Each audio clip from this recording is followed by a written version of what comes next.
If a gang can learn faster than the police can react, the city becomes their playground. The Brady Gang proved that. One hit became two, two became a pattern, and the pattern became a nightmare. Because what made them dangerous wasn't just what they did, it was how quickly they got comfortable doing it. The United States in the mid-1930s stood at a fragile crossroads. A decade of economic ruin had eroded faith in banks, government, and stability itself. The average American city still bore the marks of collapse. Vacant storefronts, pawned furniture, and factory lots reduced to rust and silence. Across this landscape of scarcity, violence became currency. Crime offered what the economy denied: movement, money, and identity. For some, it became the only language left to speak. By 1933, the country had already witnessed the first generation of Depression-era outlaws rise and fall. John Dillinger, Babyface Nelson, Pretty Boy Floyd, and Bonnie and Clyde had captured the imagination of a disillusioned public. They represented defiance in a nation paralyzed by want. Newspapers and newsreels transformed them into modern folk figures, their faces appearing beside headlines that sold both outrage and fascination. Yet their rebellion, rooted in bank robbery and gunfire, had also birthed a federal response. In 1934, following a series of bloody confrontations, Congress expanded the authority of the Federal Bureau of Investigation. Under the leadership of Director J. Edgar Hoover, the Bureau professionalized policing, instituted scientific methods, and began a relentless campaign to dismantle organized violent crime.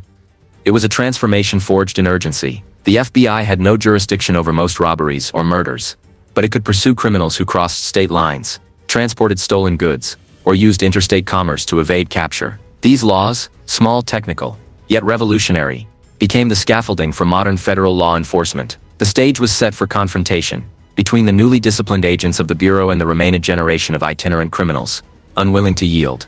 Among those who emerged from this violent transition was Alfred James Brady, an Indiana native whose quiet beginnings masked a capacity for lawlessness that would soon rival the legends he idolized. Born in 1910 near Kentland, Indiana, Brady grew up in an environment of transience and loss. His father died when he was young, his mother remarried, and by 16 he was an orphan. He drifted between small jobs, clothing clerk, errand boy, welder, and brief stints of relative order. Nothing lasted.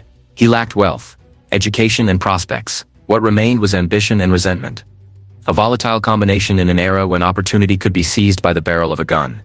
Brady's first documented arrest came in July 1934, under an alias, charged with vagrancy. The charge was dismissed, but the pattern of movement and deception had begun. Later that year, he was convicted for possession of stolen property and sent to the Indiana State Farm for 180 days. There he absorbed a curriculum familiar to Depression-era inmates: how to steal efficiently, how to hide evidence, how to run. Upon release, he returned to southern Indiana, where chance introduced him to Rule James Dalhover, a fellow offender who would become his closest ally and eventual accomplice in nearly every crime that followed. Dalhover's background reflected the disarray of the rural Midwest. After World War I, born in Madison, Indiana, in 1906, he entered reform school at age 11 for robbing a grocery store with his brother. The cycle of arrest and release defined his early adulthood. He spent time in prisons across the country, from New Mexico to Kentucky, on charges of theft, assault, and bootlegging. Like many small-time criminals of the 1920s, he transitioned from alcohol production during Prohibition to general banditry. Once legitimate work dried up, by 1935, federal agents had dismantled most of the region's illicit distilleries, leaving men like Dalhover unemployable and indebted. He returned to a farm near Hanover, Indiana, where he continues small-scale whiskey production until authorities destroyed his still that spring. He served 60 days for the offense, emerging with little left but a criminal reputation. Brady, now traveling through the same area, visited Dalhover's farm under the pretense of friendship. The two men shared frustration and restlessness. Both viewed the law as an obstacle rather than a boundary. What began as conversation over survival turned into collaboration. Brady proposed robberies as a means to rebuild their fortunes. Dalhover hesitated but joined him by October 1935, during one of the harshest harvest seasons in years. Their first target, a small movie theater in Crothersville, yielded only $18. The amount was trivial, yet the act proved intoxicating. Within days they struck again, a grocery store in Sellersburg, and escaped with nearly $200. It was enough to sustain them, and enough to convince them that crime could be systemized. As winter set in, Brady and Dalhover sought additional help. They found it in Clarence Lee Schaefer Jr., a 19-year-old drifter from Indianapolis. With a history of auto theft, Schaefer had grown up without stability, alternating between odd jobs and minor delinquency. His youth and recklessness complemented Brady's growing arrogance, and Dalhover's weary pragmatism. Together they formed what newspapers would later call the Brady Gang, though at the time they were simply another trio of armed men driving from town to town across Indiana. From the end of 1935 into early 1936, the gang executed an estimated 150 robberies. Small businesses, filling stations, grocery stores, each one planned with enough variation to complicate detection, but simple enough to replicate weekly. Their operations were concentrated across Indiana, Ohio, and Illinois. They favored weekends, when cash drawers were fullest and police rotations thin. Their methods reflected lessons learned from earlier Depression-era criminals: fast vehicles, short engagements, and constant movement. They rarely stayed in one city for more than 2 nights. They disposed of stolen vehicles by burning or abandoning them across state lines, frustrating local authorities who lacked jurisdiction to pursue. At first their violence was sporadic, but as profits grew, so did the stakes. Brady began acquiring more sophisticated weaponry, revolvers, rifles, and eventually machine guns, purchased or stolen through intermediaries in Kentucky and Ohio. He cultivated contacts in underworld circles that had once supplied the Dillinger and Nelson gangs. By early 1936, the Brady Gang had transitioned from small-scale theft to high-value robberies of jewelry stores, banks, and government employees. Their transformation into a federal case occurred on April 27, 1936, when they robbed the K Jewelry store in Lima, Ohio, for the second time, escaping with approximately $8,000 in merchandise. Discarded jewelry boxes were later found near Geneva, Indiana, confirming that the stolen goods had crossed state lines. Under the recently enacted National Stolen Property Act, this movement triggered federal jurisdiction. The case file reached the FBI within days. At that moment, the Bureau's mandate was clear: locate and dismantle interstate criminal enterprises. Field offices across the Midwest shared information with state police, compiling bulletins, fingerprints, and witness statements. Investigators traced stolen cars, cross-referenced tire treads, and collected reports of similar robberies using pillowcases as loot bags. An unusual detail that tied several incidents to the same group. Surveillance of pawn shops and fences in Chicago yielded further leads. Within weeks, police in Chicago and Indianapolis arrested all 3 gang members separately on local charges, including suspicion of murdering Sergeant Richard Rivers, an Indianapolis police officer killed during a shootout. For the next several months, Brady, Dalhover, and Schaefer remained in custody, while multiple jurisdictions debated prosecution. Federal agents monitored developments, quietly cataloging the gang's history in preparation for federal indictments. Yet in October 1936, the case shifted dramatically. During breakfast at the Hancock County Jail in Greenfield, Indiana, the trio assaulted the sheriff, seized his revolver, and escaped in a stolen automobile. They vanished westward, crossing into Ohio. Within hours, the escape elevated them from regional thieves to fugitives of national concern. The FBI filed official complaints under the National Stolen Property Act, formally entering the investigation. Agents in Cleveland coordinated with state and local law enforcement, tracing sightings through Ohio, West Virginia, and Maryland. Evidence soon indicated that the men had reached Baltimore, where they assumed aliases and resumed criminal activity under the guise of respectability. Brady called himself Edward Maxwell, Dalhover became Herbert Schwartz, and Schaefer used the name George Riley. Baltimore in 1936 was a city balancing old industry and new poverty. It offered anonymity to drifters, dock workers, and ex-convicts alike. The Brady Gang rented rooms, mingled with local residents, and gradually built a hidden arsenal. They established a workshop in the basement of a rented home, reinforcing walls and keeping the door locked at all times. There they modified weapons, extended ammunition clips, and constructed improvised mounts for their rifles. Their obsession with firearms approached compulsion. Even while living quietly, they planned the next series of robberies. Between late 1936 and the summer of 1937, the gang committed a string of bank robberies across Indiana and Ohio. Each job yielded modest sums, between $1,000 and $3,000, but kept them afloat. Their most infamous act during this period occurred on May 25, 1937, after robbing the State Bank of Goodland, Indiana. As they fled, they ambushed state police officers who had spotted their car. Officer Paul Miniman was killed instantly.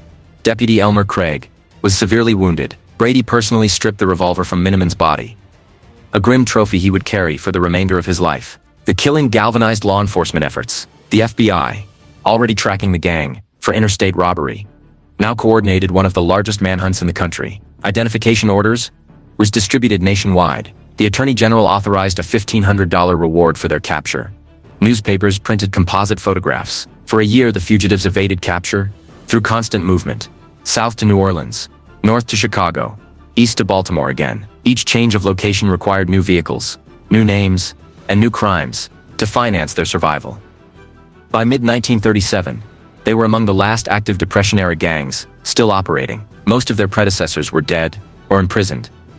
Dillinger had been shot in 1934, Wilson in 1934, Floyd later that year, and Barker in The Brady Gang, smaller and less disciplined, survived through adaptability. They robbed less conspicuously, traveled in smaller formations, and relied on deception more than notoriety. Yet the same impulse that had driven them from grocery stores to banks, ambition, remained intact. Brady, fascinated by the weaponry of earlier outlaws, sought more power through arms. Their obsession would ultimately expose them. Late that summer, they traveled north into Bangor, Maine, seeking to purchase additional guns. They believed the state's sporting culture would allow them to buy weapons without scrutiny. On September 21st, 1937, they entered Deacon's sporting goods store, buying two .45 caliber Colt pistols and inquiring about a Thompson submachine gun. Their nervous behavior and out-of-state license plates attracted attention. The store manager reported the visit to Sergeant F.R. Hall of the Maine State Police, who relayed the information to both the state headquarters and the FBI's Boston field office. When the men returned on October 5th, purchasing another pistol and repeating their request for heavier weapons, authorities confirmed their identities using FBI photographs. The Bureau deployed a special squad to Bangor, assembling experienced agents under the coordination of the Boston office. Among them was Special Agent Walter Walsh, a former Marine and expert marksman, who had already played a role in earlier confrontations with violent fugitives. The team coordinated with Chief Thomas Crowley of the Bangor Police Department to stage an operation designed to capture the fugitives alive. Agents concealed themselves inside the store and in buildings across the street. A local inspector assisted from a partitioned rear area. Each man was briefed on identification, arrest protocol, and crossfire precautions. At dawn on October 12, 1937, a Buick with Ohio plates appeared on Bangor's Central Street. It circled twice before parking near the store. Brady remained in the rear seat, while Dahlhover and Schaefer approached on foot. Inside, the agents waited in silence. When Dahlhover entered, he was subdued immediately and handcuffed. Outside, Schaefer saw the sudden movement and opened fire through the doorway, wounding an agent. The return fire struck Schaefer, who collapsed on the pavement. As gunfire echoed, Brady exited the vehicle, revolver in hand, the same .38 he had taken from Officer Miniman. Agents advanced from both sides of the car. Brady raised the weapon and fired repeatedly. Bullets pierced a coat and holster, but missed flesh. The responding volley killed him instantly. The confrontation lasted less than 5 minutes. Dahlhover was taken into custody without further resistance. Inside the car, agents found additional firearms, ammunition, and maps of the Midwest. The Bangor incident concluded one of the most extensive manhunts of the decade and effectively closed the era of roving Depression-era bandits. The death of Alfred Brady on a quiet Main street symbolized the final shift in American law enforcement. No longer were criminals able to exploit the gaps between local jurisdictions. The coordinated system of federal investigation, interagency communication, and armed response had matured. The FBI's modern identity, scientific, disciplined, and national, stood affirmed by the operation's precision. By the time news of the shootout reached Washington, the Bureau had already begun drafting its report. Within months, the public narrative was established. The Brady Gang had been among the most violent and heavily armed criminal groups in U.S. history, their spree ending in the same manner as those they sought to emulate. In retrospect, their story reads as both conclusion and transition. It closed the violent chapter of Depression-era banditry, while foreshadowing the bureaucratic age of federal policing that would dominate the mid-20th century. Their pursuit illustrated the widening reach of federal authority, the integration of forensic science, and the end of crime as spectacle. For Hoover's Bureau, it was a case study in persistence. For the nation, a final echo of a lawless age, giving way to institutional control. The Brady Gang never achieved the legend they imagined, but their demise in 1937 marked a quiet milestone in American criminal history. It was the moment when the chaos of the Depression met the order of the modern state. One gunfight, one street, and one decade at a time. The year 1935 found the United States trapped between exhaustion and defiance. The Great Depression had dragged into its 6th year, reshaping the moral landscape of a nation that had once believed hard work was an unbreakable covenant with reward. The promise had failed. Across the industrial heartland, cities like Indianapolis, Chicago, and Cincinnati pulsed with quiet frustration. The unemployed gathered near rail depots. Veterans sold pencils on corners, and entire neighborhoods learned to live on credit and canned food. Poverty produced ingenuity, but it also produced lawlessness. Men who once worked factory lines now drove stolen cars. Boys who once delivered newspapers carried pistols under their jackets. In this climate of erosion, Alfred James Brady began to evolve from a restless drifter into a career criminal. Brady had been shaped by loss. Born in 1910 near Kentland, Indiana, he came from modest beginnings. His father died when he was a child, and his mother remarried, moving them to Indianapolis. When she died in 1926, and his stepfather followed 2 years later, Brady was left without family or direction. At 16, he faced a world in collapse. He worked wherever he could, first in a clothing shop, then at a mattress factory, later as a welder in an automobile plant. But stability eluded him. His early employment records showed diligence for a few months, followed by abrupt departures. By 1931, his work history had dissolved into sporadic appearances and long absences. He became a familiar figure among the unemployed of Indianapolis, a man of decent manners and aimless habits. In 1932 and 1933, as economic conditions worsened, Brady joined the transient stream of job seekers, moving through small towns across Indiana. The state's rural poverty was severe. Farms failed, and labor camps filled with men willing to work for food. In these years, the distinction between hobo and outlaw blurred. Railroad theft, petty burglary, and car stripping became common survival tactics. Brady's first confirmed offense came in 1934, when he was arrested under the alias James Reed for vagrancy. The charge was minor and quickly dismissed, but it placed him on record. Later that year, he was convicted for unlawful possession of stolen property and sentenced to 180 days on the Indiana State Farm. The facility, intended for petty offenders, served as an incubator for criminal networking. Brady left it with knowledge of fences, safe houses, and the mechanics of black market exchange. Upon his release, he resumed his pattern of drifting. He spent time near Hanover, Indiana, visiting a farm owned by a family friend. It was there during the summer of 1935 that he met Rule James Dalhover, a man whose life traced the undercurrent of Midwestern criminality across 2 decades. Born in 1906 in Madison, Indiana, Dalhover had grown up on the edges of poverty. His early offenses began as mischief, robberies of rural grocery stores, stolen cars, and home stills. But by adolescence, he had been sent to reform school for burglary. The institution hardened him, rather than rehabilitated him. His adult record included prison terms in Kentucky, New Mexico, and Indiana for offenses ranging from bootlegging to assault. When Prohibition ended, his livelihood vanished. By 1935, he was back in Madison County, running a small illegal still to survive. Federal and state raids on alcohol production had intensified that year, and his operation was destroyed. He was fined heavily and sentenced to 60 days at the Indiana State Farm, the same institution where Brady had served time. The two men likely met through shared acquaintances, bound by mutual failure and the memory of confinement. When Dalhover emerged from jail in September 1935, he returned to his farm near Hanover to find debts accumulating and little prospect of work. Brady, visiting again that autumn, offered him partnership in a series of small robberies. At first, Dalhover declined, claiming the risk outweighed the reward, but the arithmetic of desperation prevailed. By mid-October, the two men planned their first joint crime. The target was a small-town motion picture theater in Crothersville. The robbery was crude. They entered near closing, brandished pistols, and emptied the till. The take amounted to only $18, barely covering their gasoline. Yet it demonstrated efficiency and coordination. A week later, they struck again, this time a grocery store in Sellersburg, obtaining roughly $190. For the first time in years, both men held cash enough to eat, drink, and plan another job. The partnership solidified through success. Brady quickly emerged as the dominant figure. He was methodical, willing to study locations and plan escapes. Dalhover provided the steadiness of experience and the contacts needed to sell stolen goods. Together they began mapping small-town routes that could be traveled in a single night, routes that skirted county lines and exploited local law enforcement gaps. Their crimes expanded from isolated stick-ups to coordinated hold-ups of businesses across southern Indiana. By late October, Brady brought in a third participant, Clarence Lee Schaefer Jr., a 19-year-old from Indianapolis, whose youth concealed a growing criminal aptitude. Schaefer's background was marked by neglect. Born in 1916, he had been raised primarily by his grandparents. After his parents' divorce, his schooling ended early, and he began working odd jobs, hauling coal, mowing lawns, and later operating a small hamburger stand. His adolescent years included episodes of petty theft, particularly car stripping, a profitable trade in the Depression years when second-hand parts were easily resold. By 1935, he was restless and drawn to older men who seemed to live by their own rules. Through mutual acquaintances in Indianapolis,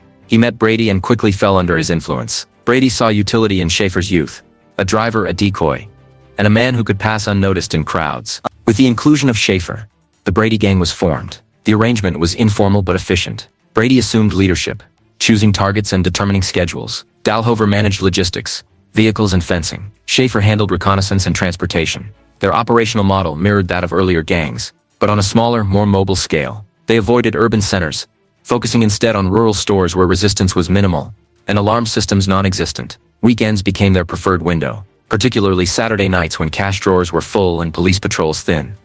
From November 1935 through early 1936, the trio committed an estimated 150 robberies across Indiana, Illinois, and Kentucky. These crimes followed a pattern: entry at closing, threat of firearms, quick removal of cash and goods, and escape in stolen cars. They favored small establishments, groceries, filling stations, drugstores, each yielding between $50 and $200. The volume compensated for the low return.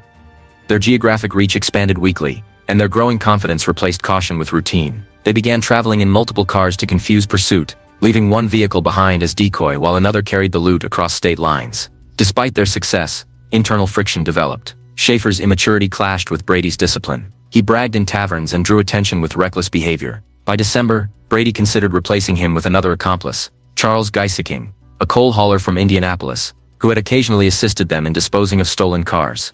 For a brief period, Geiseking joined the gang, participating in several robberies, including the theft of a Buick sedan from a couple near Anderson, Indiana. In January 19, the gang used the vehicle in subsequent operations, but retained Schaefer for his driving skill. The partnership fluctuated between practicality and mistrust, sustained only by shared profit. Their activities intensified during the winter of 1935. 1936, when cold weather reduced agricultural work and increased the visibility of rural businesses storing cash. On some weekends, they robbed 2 or 3 stores in a single night. Police reports across multiple counties began describing similar crimes: men using pillowcases to carry stolen goods, traveling in dark-colored sedans, often escaping toward Indianapolis. The pattern was unmistakable, but coordination among local departments remained limited. State police maintained only partial records, and without federal jurisdiction, pursuit rarely crossed county lines. This gap allowed the Brady Gang to thrive. They relied on the slowness of communication, the disorganization of rural policing, and the absence of a centralized database. As their operations continued, the gang began stockpiling weapons. Brady was fascinated by firearms, studying the models used by better-known outlaws. He sought automatic rifles and machine guns, preferring the intimidation they provided. Early in 1936, he arranged through contacts in Kentucky to purchase a Thompson submachine gun. The weapon came from a corrupt officer in Ohio, brokered through a bartender in Newport. It was tested and modified for rapid fire. Additional handguns, rifles, and ammunition followed. Brady experimented with adapting mounts for vehicular use, constructing makeshift supports that allowed quick firing from car windows. The group's arsenal began to resemble a small military cache, disproportionate to their modest crimes, but reflective of their growing delusion of grandeur. By February 1936, they had expanded beyond Indiana, robbing stores in Illinois and Ohio. The proceeds were laundered through fences in Chicago, who specialized in stolen jewelry and watches. Their ambitions now included jewelry stores, where profits far exceeded those of rural shops. They conducted reconnaissance of targets with minimal security,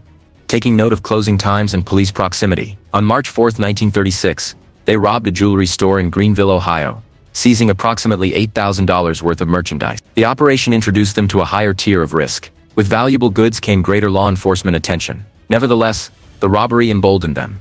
A second jewelry store robbery followed 2 weeks later in Lima, Ohio, netting nearly $7,000. During this crime, Brady fought briefly with one of the store owners before escaping. The incident marked the gang's first serious confrontation with civilians, and signaled a transition from opportunistic theft to violent banditry. The loot was transported into Indiana for resale, unknowingly triggering the jurisdiction of the National Stolen Property Act, which criminalized interstate transport of stolen goods exceeding $5,000. The federal government was now, for the first time, authorized to intervene.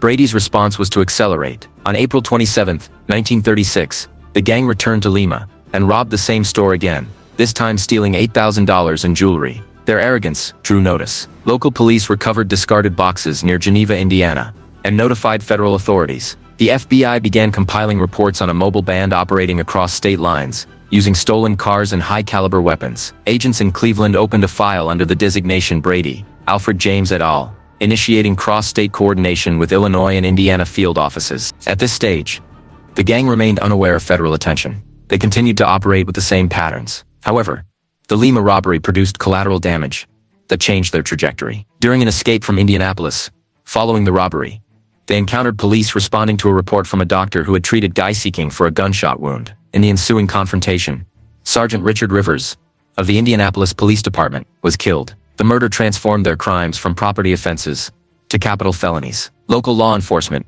intensified efforts to apprehend them, resulting in their arrest in Chicago and Indianapolis within weeks. By the summer of 1936, all three principal members were in custody. The arrests temporarily halted their operations, but set in motion the sequence that would bring the FBI directly into the case. The gang's imprisonment in Indiana jails, the discovery of their interstate movements, and their eventual escape that autumn would convert a regional spree into one of the largest manhunts in American criminal history. For now, in 1935, the foundation had been laid. Three men bound by desperation, ambition, and the illusion of control. The Brady Gang's evolution, from petty theft to organized violence, reflected not only individual corruption, but a national transition, from the disorganized chaos of Depression-era crime to the disciplined reach of federal law. Their early crimes were small, almost trivial, yet beneath each act lay the same motive that drove an entire generation of outlaws: the refusal to accept powerlessness in a world that had taken everything else. The opening months of 1936 marked a turning point for the Brady Gang. What had begun as a loose partnership between three men struggling to survive had hardened into an organized criminal enterprise. The cold Midwestern winter offered the cover of darkness, empty roads and long nights ideally suited to their work. Small stores and jewelry shops across Indiana and Ohio reported robberies committed by men using identical methods: quick entries, steady voices, and weapons drawn with precision. Each week, a new county sheriff issued warrants. Each week, the men vanished before any arrest could be made. Their operations were efficient, their discipline increasing with every theft. Brady, whose quiet authority had begun to resemble obsession, maintained control over every decision. He cataloged store hours, mapped escape routes, and required his partners to rehearse exits as carefully as the entries. The gang now used two cars for most robberies: one stolen, one legitimate, switching license plates between states to confuse pursuit. Their weapons, handguns, rifles, and a single .45 caliber submachine gun, were cleaned, labeled, and stored with an almost military order. For Brady, the structure gave meaning to lawlessness. For Dalhover and Schaefer, it gave survival a method. On January 14, 1936, their activities escalated. Near Anderson, Indiana, they targeted a couple driving a Buick sedan. Holding them at gunpoint, they seized the vehicle and fled, leaving the owners unharmed, but terrified. The Buick was fast and nearly new, perfect for their purposes. It became their primary transportation for a string of robberies that extended into Illinois and Kentucky. Days later, they hit two grocery stores in Danville, Illinois. On the same night, the cash take was modest, but the speed of the operation impressed Brady, who began referring to the gang's movements in terms of routes and cycles. They had become, in effect, traveling professionals of crime. The money sustained them, but the violence began to take shape as habit. During one robbery in Danville, the group was pursued by police. Brady, armed with the newly acquired automatic rifle, fired from the back seat of the speeding car, forcing the officers to abandon the chase. No one was killed, but the encounter altered their psychology. They had crossed a moral threshold that winter. Weapons were no longer insurance. They were instruments of control. Brady's fascination with firepower deepened. He sought new sources for guns, learning of a corrupt officer in Ohio who could supply military-grade weapons through intermediaries in Newport, Kentucky. He purchased a machine gun and large quantities of ammunition. The weapon was tested in rural fields and modified for smoother fire. The success of the trial convinced them that firepower was the ultimate safeguard against capture. Their cash grew rapidly. In addition to the machine gun, the gang acquired multiple pistols, shotguns, and rifles, often buying them through third parties to avoid detection. They carried spare magazines and belts of ammunition during each job. Dalhover, who had once preferred caution, now accepted this militarization as necessary. Schaefer, restless and immature, was intoxicated by it. The line between robbery and combat blurred. The gang began referring to their weapons as tools of trade rather than contraband. The frequency of their crimes accelerated through February and March. On March 4th, they executed their largest robbery to date, a jewelry store in Greenville, Ohio. Entering near closing time, they forced the clerks to the back and filled 9 pillowcases with jewelry, valued at roughly $8,000. The speed and precision of the act suggested practice rather than impulse. Within minutes they were gone. Heading west in the Buick, the loot was divided for sale among fences in Chicago, who paid far below market value but provided anonymity. The money financed further weapon purchases and a short period of leisure. 2 weeks later, on March 19th, They struck the K Jewelry store in Lima, Ohio. It was the same store they had previously robbed months earlier. An audacious return that demonstrated either confidence or carelessness. The robbery netted another $6,000 in merchandise. But the operation nearly collapsed. When a store owner grappled with Brady during the holdup, gunfire erupted. But no fatalities occurred. The men fled under pursuit from local police, switching cars and directions repeatedly. The Lima heist marked the moment federal jurisdiction began to close in, when discarded jewelry boxes were found across the Indiana line. The FBI obtained authority under the National Stolen Property Act to open a full investigation. The Bureau's involvement altered the scale of the pursuit. Under the leadership of Director Hoover, field agents in Cleveland, Chicago, and Indianapolis exchanged reports on similar crimes. Witness descriptions, vehicle sightings, and ballistic analyses were compiled into a national bulletin, identifying 3 men, matching the Brady Gang's profile. Their movements across state lines, once a shield against local law, became the thread that allowed federal coordination. It was the Bureau's first significant entry into the case that would soon dominate its Midwestern operations. Meanwhile, the gang continued without awareness of this new adversary. April brought another robbery, again at Lima's K Jewelry store, making it their second visit in 5 weeks. They seized $8,000 worth of jewels. The audacity of returning to the same location twice in the same year astonished investigators. By abandoning the empty jewelry boxes near Geneva, Indiana, they left the physical evidence that conclusively tied them to interstate transport. Within days, FBI case files were opened, and agents began tracing stolen vehicle registrations in Illinois and Indiana. On the night of that robbery, fate intervened in unexpected form. As they retreated to Indianapolis, one of the gang members, most accounts indicate Guy C. King, who had recently rejoined them, suffered a gunshot wound, possibly accidental. The men sought medical treatment from a local doctor, fabricating a story about a jealous husband and an errant bullet. The doctor complied, but later alerted authorities. When the gang returned to silence him, police were waiting. The confrontation at the doctor's residence on May 11, 1936, turned violent. In the ensuing gunfire, Sergeant Richard Rivers of the Indianapolis Police Department was killed. The Brady Gang escaped, but the incident elevated them from robbers to cop killers.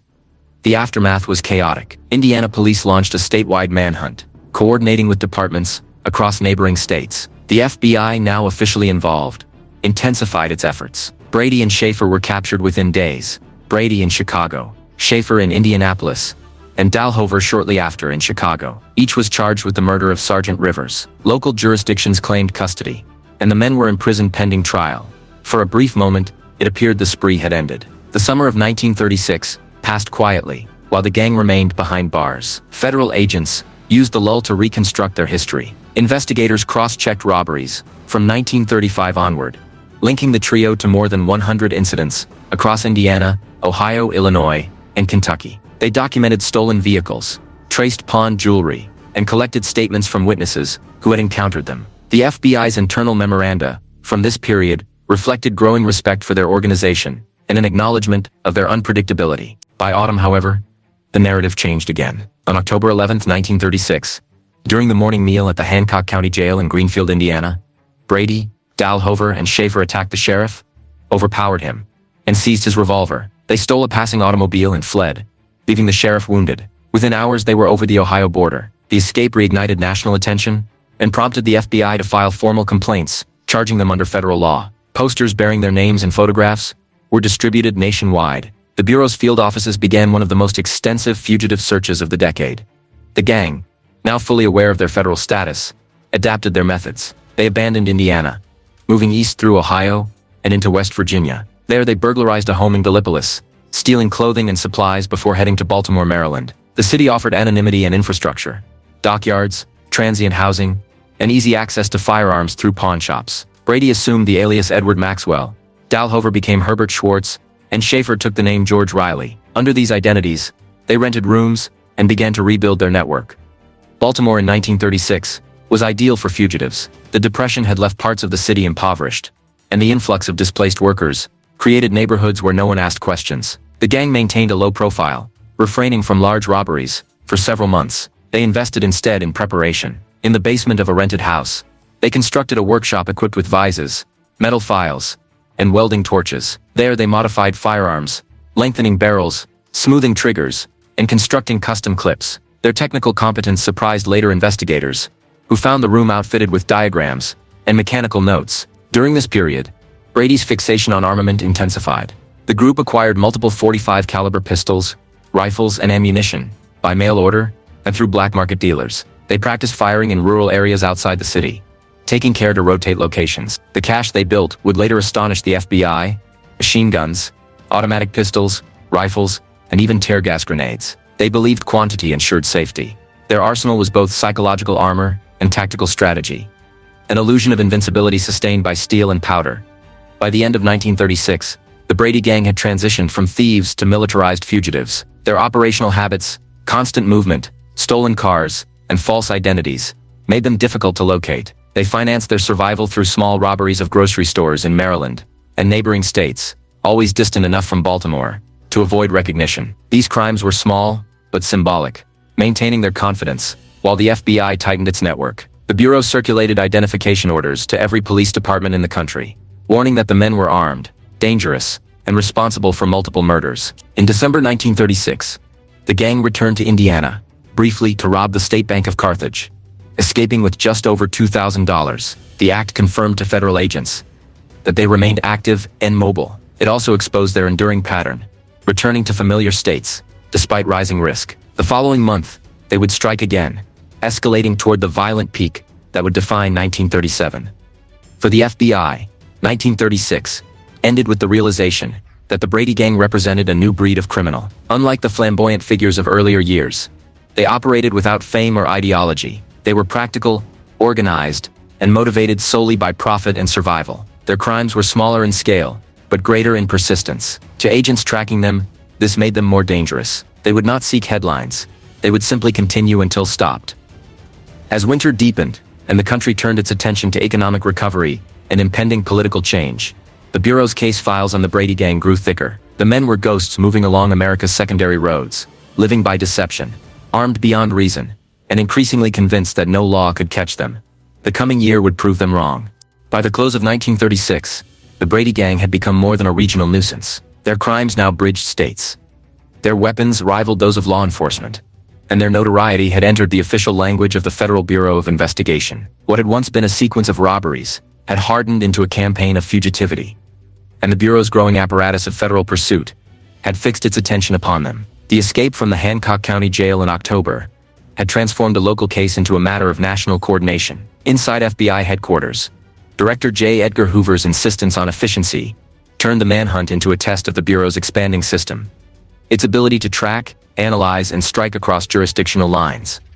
After overpowering the Hancock County Sheriff, Brady, Dahlhover, and Schaefer vanished eastward, taking advantage of the confusion their escape caused. Law enforcement across Indiana mobilized roadblocks, but the men had already crossed into Ohio before nightfall. They looted a farmhouse near Gallipolis for clothing and blankets, a small act that confirmed their presence but revealed little else. From there, they moved through Wheeling, West Virginia, toward Baltimore, traveling in a series of stolen cars and sleeping outdoors. In those weeks, the trio became masters of concealment, avoiding large towns, speaking to no one, and stealing only what was necessary. The Bureau's early intelligence reports described them as transient predators, rarely seen, always armed, and impossible to anticipate. Baltimore became their refuge. By winter, the city's industrial sprawl and transient workforce offered anonymity. Brady adopted the name Edward Maxwell and rented a room near the harbor. Dahlhover and Schaefer followed under the names Herbert Schwartz and George Riley. They blended into the city's lower middle-class neighborhoods, places crowded with dock laborers and displaced families, where strangers drew little suspicion. For the first time in months, they lived with a semblance of routine. Yet even in relative safety, Brady's mind turned to fortification rather than rest. He acquired tools and materials, converting a basement into a workshop, where the gang spent hours modifying weapons and ammunition. Each piece of metal, each clip and trigger, became an extension of their obsession with control. From the Bureau's perspective, the trail had grown cold. The fugitives had left Indiana without trace, and scattered sightings produced only dead ends. Nevertheless, agents in the Midwest continued to compile data. Tire impressions from getaway vehicles, handwriting from hotel registries, and weapon serial numbers recovered from crime scenes were added to a growing case file. The system Hoover had envisioned, a centralized clearinghouse of information, was being tested in real time. The Bureau's laboratory cross-referenced shell casings, while field offices issued memoranda comparing local robberies. The emerging portrait was clear. The same men were still active, methodical, and increasingly dangerous. By late November 1936, Brady decided to replenish their funds. They drove west from Baltimore to Indiana, stopping in small towns along the way to run the roads, the gang's phrase for casing potential targets. On November 23, they robbed the State Bank of North Madison, Indiana, seizing $1,630. The method was professional. Entry by 2 men, control of the lobby within seconds, and a swift escape in a stolen car.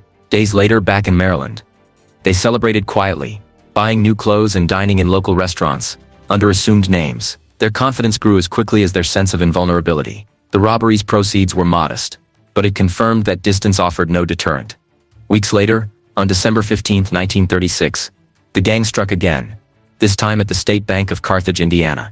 The robbery netted $2,154 and several silver items, evidence that they now took anything of value. The speed of their return to Indiana confounded investigators. How could fugitives, wanted in multiple states, travel hundreds of miles, commit crimes, and vanish undetected? The answer lay in their planning. They used stolen cars for long-distance travel, replaced license plates at each border, and maintained multiple identities. They never stayed in hotels under their true aliases, and often camped outside towns. In Baltimore, the gang's domestic front deepened its complexity. Dalhover and Schaefer, under their assumed names, married 2 sisters, Mary and Minnie Raimondo, in a double ceremony on November 30th, 1936. Brady served as a witness. The marriages were part affection, part camouflage, embedding the fugitives within the city's working-class fabric. The men rented a small house at 3632 Roberts Place and moved their workshop equipment there. The basement door was always locked.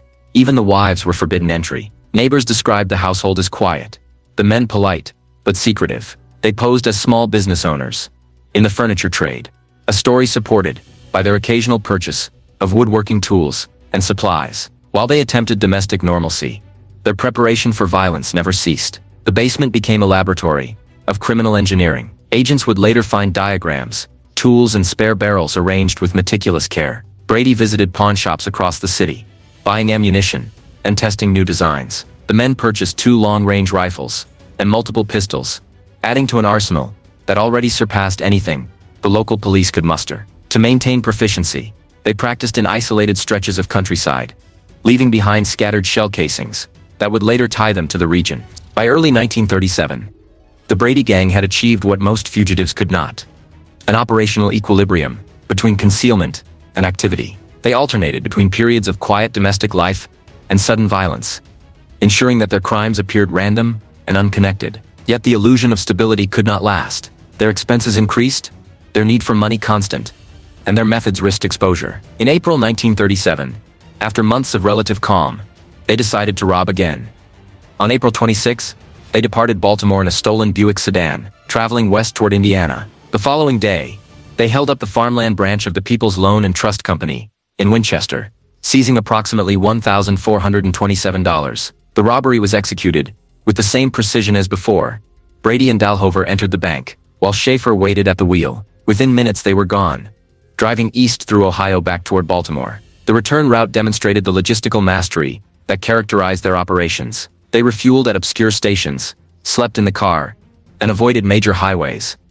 The FBI, meanwhile, had been reorganizing its pursuit. Field offices in Cleveland, Indianapolis, and Baltimore were instructed to prioritize the Brady case. Agents cross-referenced fresh bank robberies against the fugitives' known patterns. Each new incident added another layer to the Bureau's understanding of their tactics. Saturday robberies, early afternoon timing, consistent use of stolen vehicles, and identical methods of intimidation. The Bureau circulated new identification orders, describing the men's aliases, photographs, and likely armaments. Hoover himself reviewed the case updates, emphasizing interagency cooperation as the foundation of capture. The manhunt expanded in scope and precision. State police in Indiana, Ohio, and Maryland coordinated patrols, and postal inspectors contributed information about money orders used for supply purchases. Yet the fugitives remained invisible. They had mastered the art of movement, and America in 1937 still lacked the communication infrastructure to close gaps quickly. By the time one report reached a neighboring state, the Brady Gang had already crossed 2 borders. The months that followed revealed both the persistence of the fugitives and the growing resolve of their pursuers. On May 11, 1937, the gang traveled from Baltimore to Ohio, where they stole a Ford sedan from two women near Bellefontaine. They burned their old Chevrolet to eliminate evidence, keeping only the license plates and a single tire that could not be traced. Their caution bordered on obsession. Every act served the goal of erasing their trail. From there they proceeded to Hamilton, Ohio, and then into Kentucky. The stolen Ford became their new primary vehicle. Their appetite for weaponry deepened to mania. In May, they stole two .30 caliber machine guns from American Legion monuments in Moscow and Felicity, Ohio. The thefts shocked local authorities and highlighted the gang's audacity. The weapons were repaired and tested, adding another layer of firepower to an already formidable arsenal. Brady's obsession with firepower was no longer tactical. It had become ideological. He believed weapon superiority ensured survival, that no authority could overwhelm them as long as their guns spoke first. The gang's movements through the summer of 1937 mirrored the expanding search grid of the FBI. They drifted through Ohio, Indiana, and Illinois, occasionally robbing banks or stores to maintain cash flow. Each time they acted, the Bureau's net tightened. Reports of stolen vehicles, spent cartridges, and similar escape methods accumulated. Agents traced connections that once would have been invisible, using the Bureau's centralized records to identify the repeating hand of the same criminals. In May, they robbed the People's Exchange Bank of Thorpe, Wisconsin, securing about $7,000. The act extended their reach into the upper Midwest, but it also exposed them to new jurisdictions. By now, every FBI field office east of the Mississippi had been briefed on the case. The gang's violent reputation, armed, ruthless, and unpredictable, preceded them. The Bureau's investigative bulletins urged caution, noting that Brady had personally executed state policemen during previous encounters. In the wake of the Thorpe robbery, the gang retreated east, settling temporarily in Bridgeport, Connecticut. They rented an apartment under false names and lived quietly, avoiding unnecessary exposure. Yet their interest in weaponry persisted. They began hearing of a small sporting goods shop in Bangor, Maine, where firearms could be purchased without scrutiny. The idea of acquiring additional guns and ammunition appealed to Brady's enduring sense of preparation. He decided they would travel north. By late September 1937, the Bureau's intelligence chain had finally matured. Field offices shared updates through teletype, ensuring that information no longer languished in regional isolation. When reports of strange men buying large quantities of ammunition in New England began to surface, agents cross-checked names and vehicle descriptions. The pattern pointed to the Brady Gang. The pursuit, which had begun in confusion and scattered local arrests, was now a coordinated federal operation. In Washington, Hoover viewed the case as symbolic, the final cleanup of the Depression's violent legacy. Agents were instructed to track every lead, monitor every gun dealer, and prepare for confrontation. The men who had eluded state police for 2 years were about to face a national network designed precisely to capture them. By the time Brady, Dalhover, and Schaefer arrived in Bangor that autumn, they were being hunted by an organization that had transformed during their absence. The Bureau that now pursued them was no longer a scattered collection of agents. It was a modern investigative machine, armed with communication, science, and discipline. The age of roaming bandits was drawing to a close, and the Brady Gang would become its final casualty. By the opening months of 1937, the Brady Gang's concealment in Baltimore had evolved into a functioning system of camouflage. The city that sprawled along the Patapsco River absorbed them, as it had countless others fleeing economic collapse or the scrutiny of law. Its crowded tenements and restless docks offered anonymity. Ships unloaded cargo from every coast. Rail lines converged into industrial yards that thrummed through day and night. In the midst of this urban noise, 3 fugitives built a quiet fortress of their own, a rented house on Roberts Place that appeared as ordinary as the families beside it. Within its walls, however, a war was being prepared in miniature. The Baltimore period represented the most disciplined phase of their criminal life. Brady imposed structure on chaos, setting routines that mirrored a legitimate household. Mornings began with errands, afternoons with repair work in the basement, and evenings with meticulous maintenance of weapons. Neighbors remembered the men as polite but distant, their movements steady, their manners reserved. Few questioned their claim to operate a small furniture concern. The cover story had been carefully chosen. It justified noise from the workshop and the arrival of materials that could easily pass as lumber or hardware. In truth, the basement served as the armory of a fugitive army. Inside, the space was organized with military precision. Workbenches lined the walls, their surfaces covered with cleaning kits, gun oil, and welding tools. Racks of firearms leaned against the foundation bricks, pistols, rifles, and machine guns, each labeled and arranged. Spare barrels and clips hung from hooks beside diagrams of mechanical parts. The air carried the smell of metal filings and oil, a mechanical scent that clung to the walls. Brady ruled the workshop with exacting discipline. Every weapon had to be functional, every cartridge inspected. The men cleaned guns the way others polished silver. They spoke little during these sessions, each movement deliberate and quiet. To them, survival depended on order, and the workshop was their sanctuary of control. The domestic front outside the basement operated as camouflage for the brutality within it. The marriages of Dalhover and Schaefer to Mary and Minnie Raimondo gave the gang the appearance of normal family life. The double ceremony, in late 1936, had been both a convenience and a calculated disguise. The Raimondo sisters came from a working-class, Italian-American household, accustomed to hard labor and few questions. Their mother's home provided a base of respectability, a social anchor that made the men less conspicuous. When the couples moved into the Roberts Place residence, neighbors interpreted them as young families beginning anew. The men were courteous, the women friendly, and the household unremarkable in a neighborhood filled with immigrants, dock hands, and small tradesmen. Yet the domestic illusion carried its own tension. The wives were kept at a distance from the men's true activities. The locked basement door stood as a physical boundary between two worlds. The world above, filled with domestic routine, and the one below, humming with preparation for violence. When questioned later, neighbors recalled that the door was never open, and that the sound of tools often continued late into the night. The women received vague explanations about custom furniture projects and repair contracts. The deception succeeded not through elaborate lies, but through the banality of consistency. The men maintained steady habits, paid rent on time, and avoided displays of wealth. Brady alone remained detached from domestic life, taking a room elsewhere in the city, but visiting the house daily to work and plan. While the gang constructed its illusion of normalcy, the FBI advanced its own reconstruction of their movements. Reports from Indiana, Ohio, and Illinois had converged into a unified narrative. Agents analyzing robbery patterns noticed recurring dates, mostly Mondays and Fridays, and consistent weapon types. Cross-referencing ballistic evidence from recovered shell casings confirmed that the same automatic weapons had been used in multiple states. The Bureau's emerging forensics unit traced several firearms to stolen shipments from Kentucky and Ohio, tightening the web around their identities. Baltimore's field office received instructions to monitor pawn shops and gun dealers for large ammunition purchases. Throughout early 1937, this unseen investigation crept closer. Brady and his partners remained unaware of the proximity of the net forming around them. They continued to believe that distance protected them, that their quiet neighborhood and assumed names rendered them invisible. They underestimated the Bureau's ability to connect fragments into a coherent picture. By midwinter, agents had already identified Baltimore as a probable base of operations. Reports from informants mentioned 3 Midwestern men living under assumed names with suspicious spending habits. Surveillance began discreetly, focusing on areas around the harbor and outer neighborhoods where fugitives might blend. Inside the house, life settled into a strange equilibrium. Dalhover handled the practical chores, groceries, maintenance, and interactions with the landlord. Schaefer remained restless, alternating between domestic affection and bursts of agitation. Brady oscillated between control and paranoia. He viewed the house as both refuge and liability. Each morning he inspected the basement, counting weapons and ammunition, insisting on precision.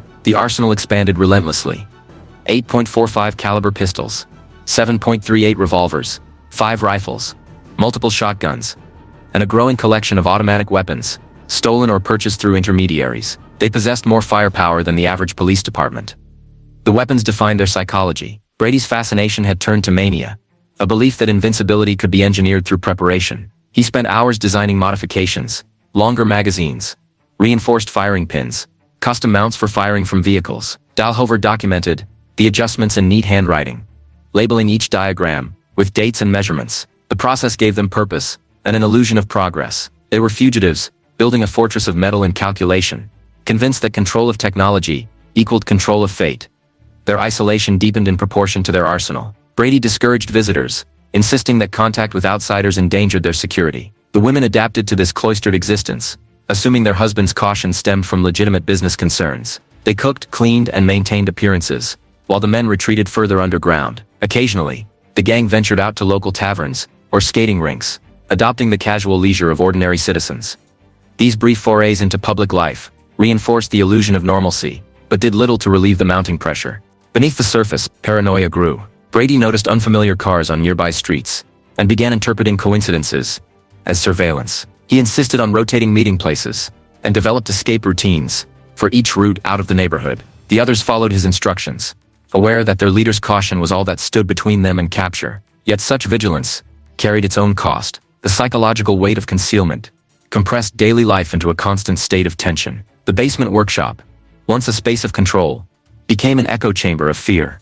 In the broader landscape of American crime, the Brady Gang was not alone in its transformation from rural bandits to urban fugitives. Across the nation, law enforcement was adapting to a new kind of criminal, mobile, anonymous, and technically skilled. The FBI's emphasis on centralized intelligence and ballistic forensics allowed it to track offenders across distances that once ensured safety. Each robbery committed by the gang left behind more than loot.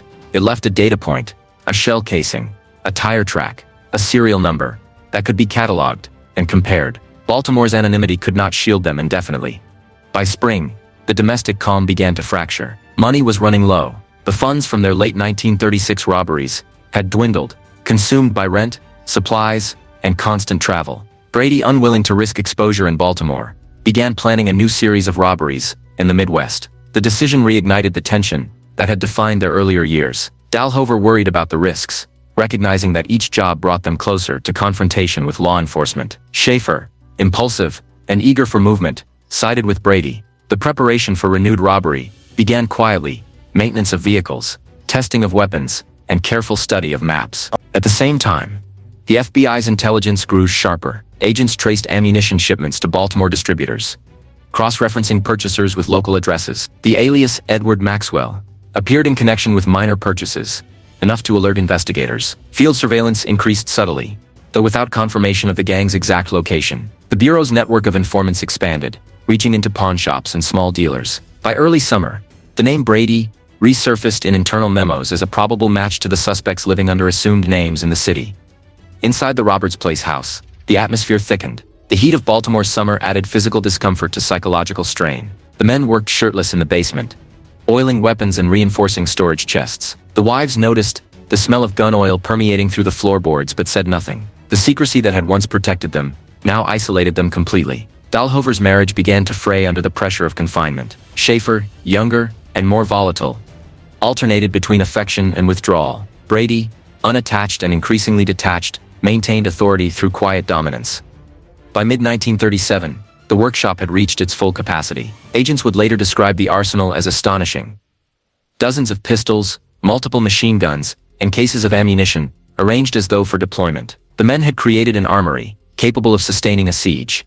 Yet no enemy had yet appeared. Their fear of capture existed in parallel with the delusion of superiority. Brady believed that as long as they remained disciplined, the law could not touch them. It was a fragile illusion built upon coincidence rather than control. The turning point came with a shift in behavior rather than discovery. In July, Brady purchased a used car under his alias, registering it through intermediaries to avoid detection. The transaction, though seemingly minor, created a paper trail. The Bureau's ongoing cross-check of vehicle registrations eventually linked the purchase to an address in Baltimore's working-class district. Surveillance was increased in that area, though agents could not yet confirm the occupants' identities. The net was tightening in silence.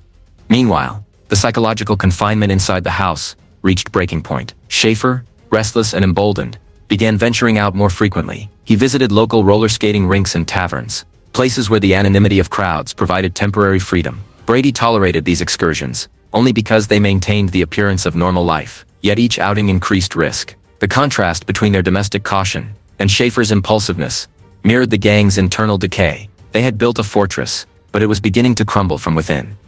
As summer faded, Brady concluded that they could not remain in Baltimore indefinitely. Their financial reserves were nearly gone, and the tension of waiting had become unbearable. Plans were set in motion for another trip west, another robbery, another gamble. The workshop that had symbolized security now stood as testament to futility. Every weapon they had built, every round of ammunition they had stored, would soon accompany them back into the uncertainty of the open road. When they finally left Baltimore, they did so with the efficiency of soldiers breaking camp. The arsenal was packed into vehicles, the basement cleaned, and the locks left intact. Neighbors saw them depart quietly, unaware that the house they had lived beside for months had been the command post of one of America's most wanted gangs. Within days, the Roberts Place residence returned to silence, its new tenants oblivious to the history buried beneath its floors. The FBI would later describe this period as the calm before the storm, the final consolidation of a criminal enterprise that believed itself untouchable. For the Brady Gang, Baltimore had been both sanctuary and prison, a place where the illusion of safety concealed the inevitability of pursuit. The workshop they left behind stood as a monument to misplaced faith in control. Within months, that faith would collide with the full force of federal law, and the order they had built in the basement of a Baltimore home would dissolve in the chaos of gunfire on a street far to the north. When the Brady Gang left Baltimore, in the summer of 1937, they were not retreating from danger, but moving toward inevitability. The city had sheltered them for nearly a year, providing anonymity and the illusion of order, yet their hidden discipline could not suppress the restlessness that defined their lives. In their minds, safety without action was weakness. The stockpile of weapons, the polished engines, and the carefully charted maps all demanded motion. What they had built in Baltimore was not a refuge, but a launching point for return. A return to the territory of risk, where their identities had first been formed. The journey west began, with a quiet precision, born of long experience. Brady planned the route, to avoid major cities and state lines known for strict patrols. They carried false identification and multiple license plates, each to be switched at predetermined intervals. The two cars they used, a Ford sedan and an older Buick, held their full armory and enough supplies to last weeks. Every decision bore the mark of military planning, yet the mission itself lacked purpose beyond survival. They sought banks to rob and towns to exploit, but the deeper goal was to reassert dominance over a world that now considered them relics. As they crossed the Appalachian corridor into Ohio, the landscape shifted from the industrial haze of the coast to the quiet geometry of farmland. In this setting, the gang found temporary confidence. Here, towns were smaller, law enforcement thin, and the memory of their earlier crimes had faded into rumor. Yet they carried with them the full weight of their past. The murders in Indiana, the robberies across the Midwest, and the stolen lives that trailed behind them. For federal investigators, that past was a map, and each crime served as a coordinate that pointed to their inevitable direction. By June, the Bureau had identified patterns that extended beyond geography. The timing of robberies, the caliber of weapons, and the types of vehicles stolen showed a mathematical repetition. Agents began constructing timelines connecting Baltimore to the Midwest, noting that each reappearance coincided with renewed shortages of cash. Information flowed faster now. The Bureau's communication systems, teletypes, radio relays, and regional bulletins allowed offices to synchronize in hours rather than days. The era of disconnected law enforcement was ending, replaced by a network that could trace fugitives through their own habits. The gang's first major act of the summer was not a robbery, but a theft that revealed their evolving psychology. On May 12, near Bellefontaine, Ohio, they confronted two young women in a new Ford sedan. The car was taken without hesitation. The victims left unharmed, but terrified. It was an efficient crime, one that demonstrated control without spectacle. Yet it also marked the beginning of the end. For investigators, vehicle identification numbers were tangible evidence, mechanical signatures that could be followed across state lines. The stolen Ford's disappearance became a data point in the Bureau's growing matrix of movement. From Ohio, the gang continued north and west. Their finances dwindled quickly. The stolen vehicles required constant maintenance, and their obsession with weaponry demanded more ammunition. The robbery that followed was planned to restore both funds and confidence. On May 25, they struck the Goodland State Bank in Indiana, escaping with just over $2,000. The act itself was swift, but the aftermath shattered the illusion of control. Only miles from the scene, a state police car appeared on the horizon, a coincidence that ignited immediate panic. The gang turned off the main road, seeking concealment near a rural church. The confrontation that followed was one of deliberate violence. Hidden behind the churchyard, the gang waited for the pursuing officers to slow. When the state patrol car reached the crossroads, the officers leaned out to observe tire tracks. Brady and his partners opened fire without hesitation. Officer Paul Miniman was struck and killed instantly, his colleague Elmer Craig severely wounded. The execution-like precision of the ambush revealed how far the gang had drifted, from simple theft into calculated warfare. The officer's revolver and equipment were taken as trophies, and the gang fled north, leaving behind not only another body, but the unmistakable imprint of escalation. For the FBI, Miniman's death marked a turning point. The killing of a uniformed officer transformed the case from pursuit to priority. Federal jurisdiction was clear, and Hoover's directive was absolute. The Brady Gang would be hunted until eradicated. Field offices from Indianapolis to Chicago received immediate orders to coordinate with state police, and a dedicated task force began assembling the fragmented evidence into a single pursuit narrative. Witness statements, shell casings, and license plate sightings were compiled into a dossier that would eventually reach more than 200 pages. The Bureau's analysts charted the gang's probable movements, predicting that they would return east once the immediate danger subsided. In the weeks that followed, Brady and his men moved like ghosts across the Midwest. They changed cars frequently, often stealing replacements at night and abandoning them days later. Their method of operation Short bursts of speed, followed by days of concealment, mirrored their psychological state. Each robbery, each act of violence, left them more alert but also more exhausted. They had long ceased to believe in wealth as reward. The money was only fuel for movement, a means to prolong a fugitive existence that had become its own justification. The Bureau's awareness expanded accordingly. Reports of suspicious men buying ammunition or camping near small towns were transmitted to regional offices and compared against known descriptions. The process was slow but relentless. Agents learned to identify patterns invisible to local law enforcement. The repeated purchase of fine .30 caliber ammunition, the preference for pillowcases to carry stolen goods, the consistent targeting of jewelry stores and rural banks. Each detail became a thread in the net being drawn around them. Through the summer, Brady's leadership began to erode under the strain of constant evasion. Dahlhover, once the methodical planner, grew weary of the endless circuit of violence. Schaefer, younger and impulsive, pressed for bolder action. Brady, consumed by his own myth, interpreted hesitation as weakness. Their interactions, wordless but charged, revealed the cracks forming within the trio. In every movement and every decision, the hierarchy shifted. The gang that had once operated with near-military precision now functioned as a body without harmony. Efficient but fraying. Their next robbery, at the People's Exchange Bank of Thorpe, Wisconsin, on August 23, 1937, was the culmination of this decline. The operation succeeded financially. Roughly $7,000 stolen. But its execution exposed growing disorder. Witnesses reported confusion among the robbers and unnecessary gunfire during their escape. For the FBI, it provided a breakthrough. Serial numbers on the stolen bills were traced back to Wisconsin, and agents used this data to project their route. Within days, sightings of a Buick sedan with Ohio plates were reported in Buffalo, New York, and then in Bridgeport, Connecticut. The Bureau's prediction had proven correct. The fugitives were heading back east. The Thorpe robbery also deepened the Bureau's psychological profile of the men. Their crime showed a rhythm. Long preparation followed by impulsive eruption. Analysts at headquarters concluded that the gang's increasing violence was not strategy but desperation. The pattern suggested exhaustion, perhaps even fatalism. In Hoover's view, such a state meant only one outcome: confrontation. He instructed the Boston and New York field offices to prepare for the fugitives' probable arrival in New England. Bangor, Maine, became a name on an internal list of towns to monitor, not yet recognized as the place where history would end the pursuit.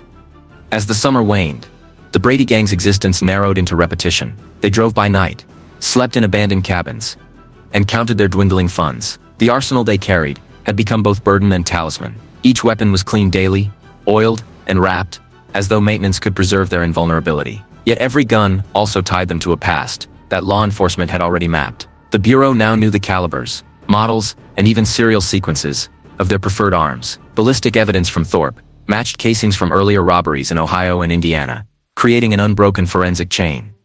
In Baltimore, agents reviewing the case files traced the origins of several weapons to shipments stolen months earlier from local dealers. The connections confirmed the gang's base of operations and proved that their supposed disappearance from the city had been temporary. With this knowledge, the Bureau refined its manhunt into a predictive system. Agents calculated the distance the fugitives could travel on stolen funds and the likely locations where they might seek resupply. The pursuit had evolved from reaction to anticipation. The Brady Gang, unaware of how closely they were being studied, maintained their ritual of vigilance. Brady insisted on cleaning weapons, even during brief halts, turning each stop into a routine of disassembly and inspection. Dahlhover monitored fuel and navigation, plotting distances with mechanical precision. Schaefer, impatient, drove recklessly, pushing the vehicles beyond endurance. Their coordination, once their greatest strength, now revealed their fragility. Every action required perfection. Every mistake invited collapse. The tension reached its peak in September 1937. The gang had settled temporarily in Bridgeport, using their apartment as both refuge and staging ground. They blended into the industrial rhythm of the port city, surrounded by noise that concealed their movements. Yet they were no longer invisible. The FBI's field network, strengthened by months of coordination, now monitored every reported sighting of armed men or suspicious vehicle. Teletypes carried constant updates between Boston, New York, and Washington. Within this web of communication, one small report from Maine would soon trigger the final pursuit.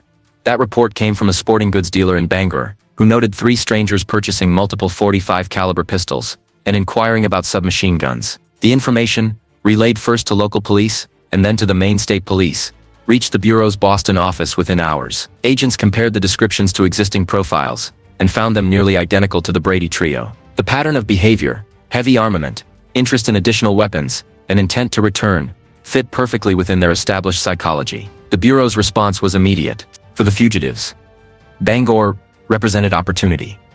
a remote town far from their earlier crimes.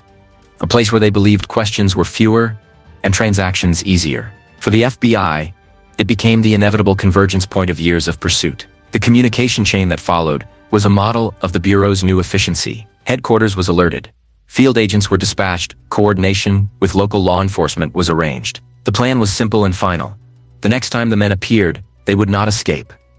By early October 1937, the Brady Gang's path had narrowed to a single destination. Their crimes had grown into a closed circuit of cause and consequence, each act feeding the mechanisms of their destruction. The Bureau's system, refined through their own violence, now defined the field upon which they would fall. The era that had birthed them, one of Depression-era lawlessness and fragmented authority, was drawing to an end. In its place stood an institution capable of relentless precision. When the men left Bridgeport and began driving north toward Maine, they carried every weapon they had accumulated, believing their arsenal would protect them. What they did not understand was that their true vulnerability lay not in firepower, but in predictability. Their need for guns, their compulsion to prepare, had created the pattern that betrayed them. By the time their car crossed into Bangor, on an early October morning, the Bureau was already waiting, patient, silent, and absolute.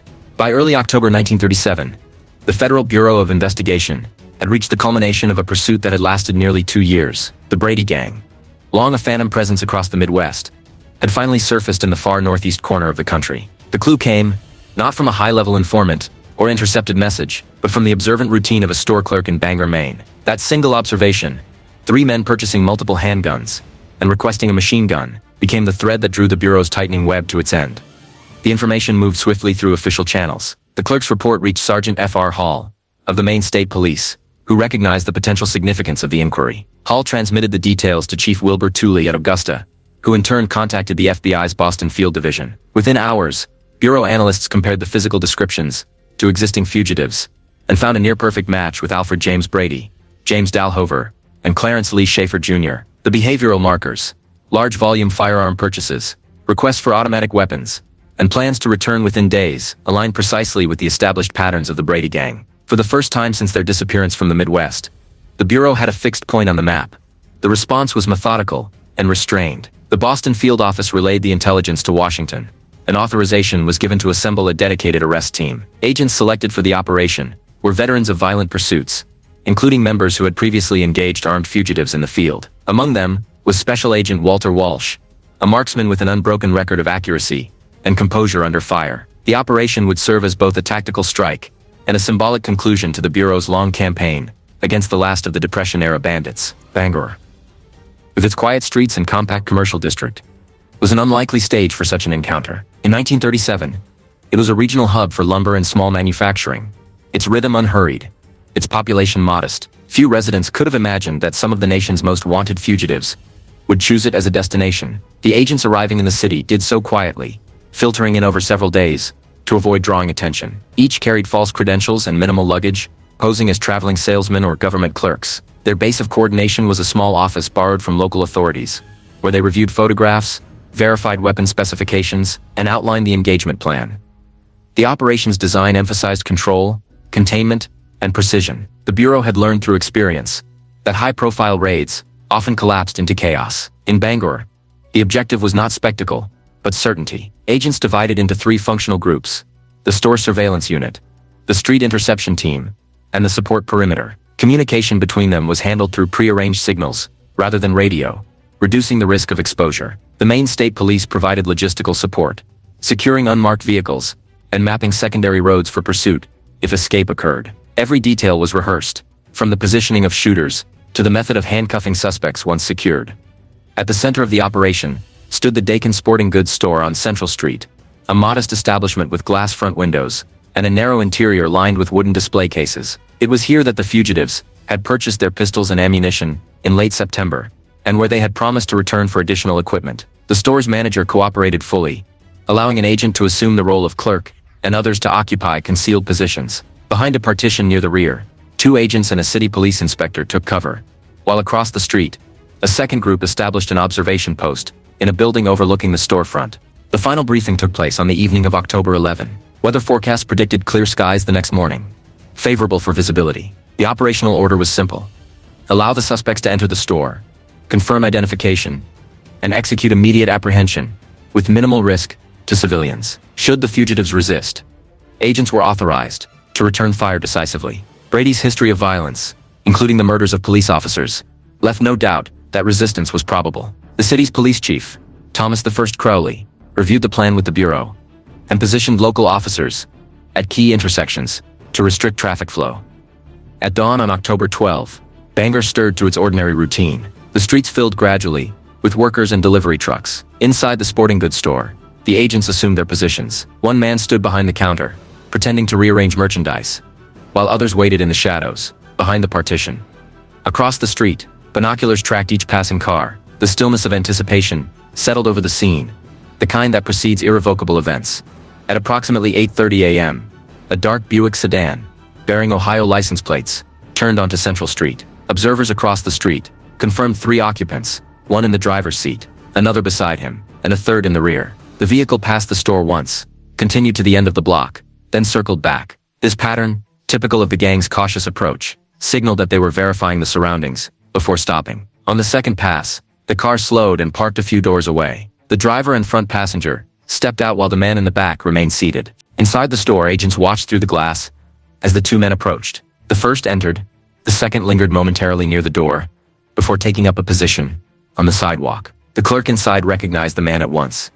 The same individual who had purchased pistols days earlier. Identification was complete. The signal was given. 2 agents emerged from concealment, weapons drawn, covering the entrance. The man inside, later confirmed as James Dalhover, froze momentarily before being restrained and disarmed. A quick search revealed multiple loaded pistols and spare clips concealed beneath his clothing. Handcuffs were applied, and he was escorted toward the rear exit for removal to police custody. The arrest inside had taken less than a minute, but events outside were already accelerating beyond control. Clarence Lee Schaefer Jr., positioned near the doorway, saw the movement within and reacted instantly. Drawing his weapon, he fired through the glass panels, sending a burst of rounds into the store. One bullet struck an agent in the shoulder.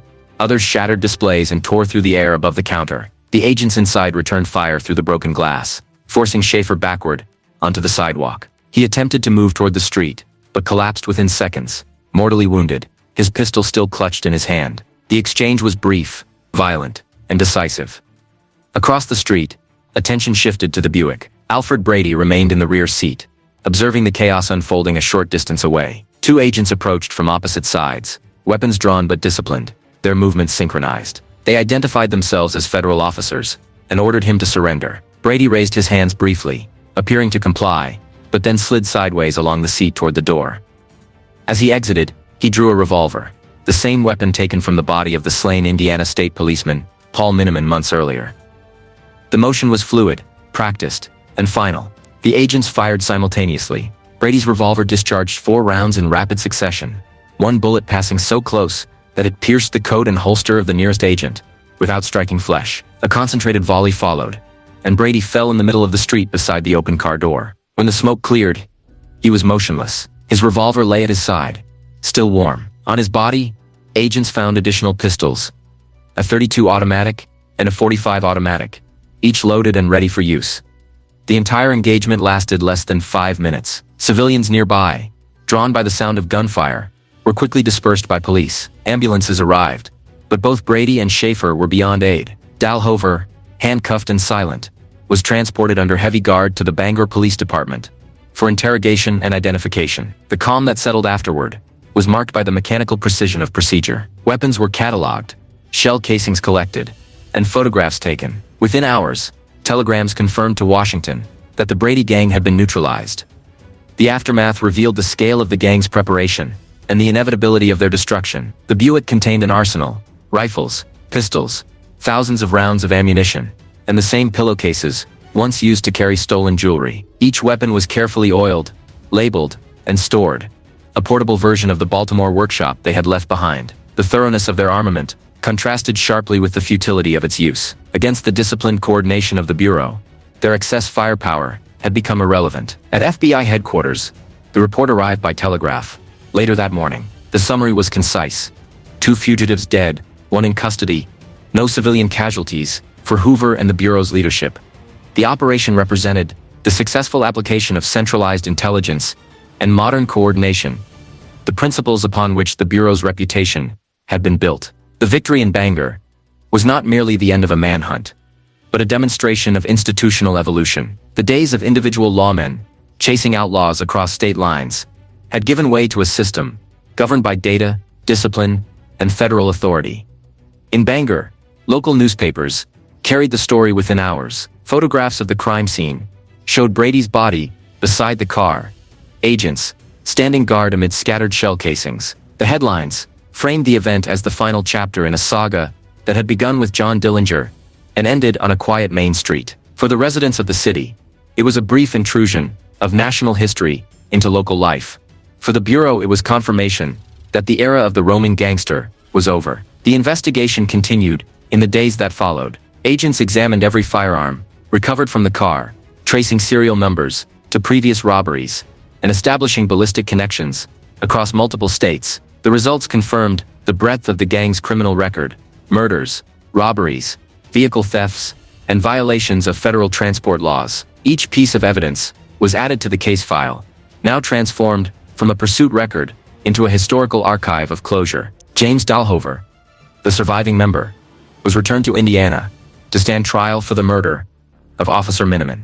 His conviction and execution, a year later, completed the legal process that had begun in the streets of Lima, Ohio, and ended in Bangor. The Bureau's final report summarized the case in factual terms: fugitives apprehended and neutralized after extensive interstate activity, yet beneath its formal language lay the acknowledgement of transition. The Brady Gang's destruction symbolized the shift from an era of chaotic violence to one of organized enforcement. For the agents who had stood on Central Street that morning, the operation remained etched into memory, not as triumph, but as inevitability. Every movement had followed from the logic of preparation. The Bureau had built its trap, piece by piece, drawing information from the smallest fragments, until the pattern was undeniable. The moment the men reappeared, their fate was already written. When the scene was finally cleared, and the street reopened to traffic, Bangor returned to its ordinary rhythm. The storefront glass was replaced, the blood washed from the pavement, and the city resumed its quiet routines. Yet within the Bureau's archives, the event endured. A case study in precision, a benchmark for federal coordination, and the definitive end of the Brady Gang's long defiance. The gunfire in Bangor ended the pursuit, but it did not close the case. The death of Alfred Brady and Clarence Schaefer marked the collapse of a violent chapter in American crime. Yet the work of law and evidence had only begun. In the hours following the shootout, federal agents and local officers turned the scene of destruction into a laboratory of verification. Every weapon, cartridge, and fragment was collected, tagged, and cataloged under the relentless precision of Bureau procedure. The process was not ceremonial. It was the essential bridge between combat and court. For justice to be complete, every action taken in those brief minutes of violence had to be anchored to fact. Inside the Bangor Police Department, James Dalhover sat handcuffed and silent. His capture was as much psychological as physical. He had been seized in motion, unprepared, watching the gang he had built collapse around him. His arrest had occurred with a swiftness that precluded resistance. The element of defiance that had defined his earlier years was gone. In custody, he faced not only interrogation, but the weight of 2 years of cumulative evidence. Agents from the Boston Field Division began questioning within hours. Their objective was not confession for its own sake, but corroboration, confirmation of weapon origins, movement routes, and identities of accomplices long since dead. The questioning followed a structured rhythm. The agents presented evidence methodically: photographs of recovered firearms, lists of serial numbers, ballistic comparisons, and testimonies from witnesses to earlier robberies. Dalhover's answers were restrained, his demeanor alternating between fatigue and resignation. He provided details of minor logistics: cars stolen, places stayed, but avoided the moral territory of the killings. Yet the material truth required little elaboration. The Bureau already possessed ballistic matches, linking the guns found in Bangor to the murders of Sergeant Richard Rivers in Indianapolis and State Policeman Paul Miniman near Goodland, Indiana. Each casing, when examined under magnification, carried the unique fingerprint of a firing pin that spoke more convincingly than any statement could. By the following day, Bureau headquarters had confirmed his identity through fingerprint analysis transmitted by teletype. The national press received the story almost simultaneously. Across the country, headlines announced the end of the Brady Gang, presenting photographs of the dead men and the lone survivor, now held by federal authorities. The narrative that had once celebrated Depression-era bandits as anti-heroes now closed on a different tone, one of inevitability, not glamour. The public appetite for outlaws had waned. The image of Dahlhover in custody, pale and expressionless, replaced the mythology of rebellion with the certainty of consequence. Within 48 hours, jurisdiction was determined. Because the murders and robberies span multiple states, coordination between the Department of Justice, the Indiana State Police, and local prosecutors became essential. The Bureau's internal memoranda recommended that prosecution begin with the strongest, most direct charge: the murder of Officer Paul Miniman, committed during a bank robbery in May 1937. Indiana statutes allowed for capital punishment, and the case file, enriched by federal evidence, provided overwhelming proof. The U.S. Attorney's Office in Indianapolis concurred. The decision was made to transfer Dahlhover to Indiana to stand trial. The transfer was executed under heavy guard. On October 19, 1937, escorted by federal marshals and armed agents, Dahlhover was moved from Maine to Indiana via secured rail transport. At every station, security was double-layered. Reporters glimpsed him only through barred windows. The Bureau's caution was informed by precedent. Previous fugitives had attempted escape during transport, and Hoover insisted that no risk of recurrence would be tolerated. The journey across the eastern states was both physical and symbolic. The passage of the last surviving member of a vanishing criminal age toward the machinery of formal justice. In Indianapolis, preparations for the trial began immediately. The courthouse, accustomed to local proceedings, now hosted one of the most nationally publicized cases of the decade. Federal agents provided testimony, ballistic reports and documentation linking the defendant to every element of the crime. The state's prosecutors, working in concert with the Bureau, assembled a narrative that traced the entire trajectory of the Brady Gang, from formation in Indiana to its destruction in Maine. Every robbery, every murder, and every stolen vehicle was presented not as isolated violence, but as part of a single calculated pattern. Dahlhover's defense, assembled through court appointment, could find little ground. The evidence arrayed against him was exhaustive. The weapons retrieved from the Bangor Buick included the revolver taken from Officer Miniman's body, still functional, and bearing the officer's engraved initials. Ballistic examination verified its use in the ambush that had killed him. Witnesses testified to Dahlhover's presence in Indiana at the time of the shooting. The Bureau's field notes, submitted as exhibits, documented the recovery of ammunition consistent with that used in the attack. The cumulative effect of this precision left no ambiguity for the jury. The trial opened in early 1938. Proceedings followed a strict schedule, reflecting the state's determination to deliver judgment without spectacle. Reporters filled the gallery, chronicling each day's developments with clinical attention. The courtroom atmosphere was one of solemnity rather than drama. Gone were the days when public trials of gangsters drew crowds hungry for defiance and theater. What remained was procedure. Evidence read aloud, photographs displayed, testimony verified. The defendant's demeanor remained subdued. Observers noted his composure, but detected no defiance, only a weary acceptance of inevitability. The prosecution's argument was anchored not in passion, but in structure. They presented the story of Miniman's killing as the central act of a long sequence of criminal escalation. It began with petty theft, grew into organized robbery, and culminated in premeditated murder. Each link in the chain was reinforced by Bureau documentation.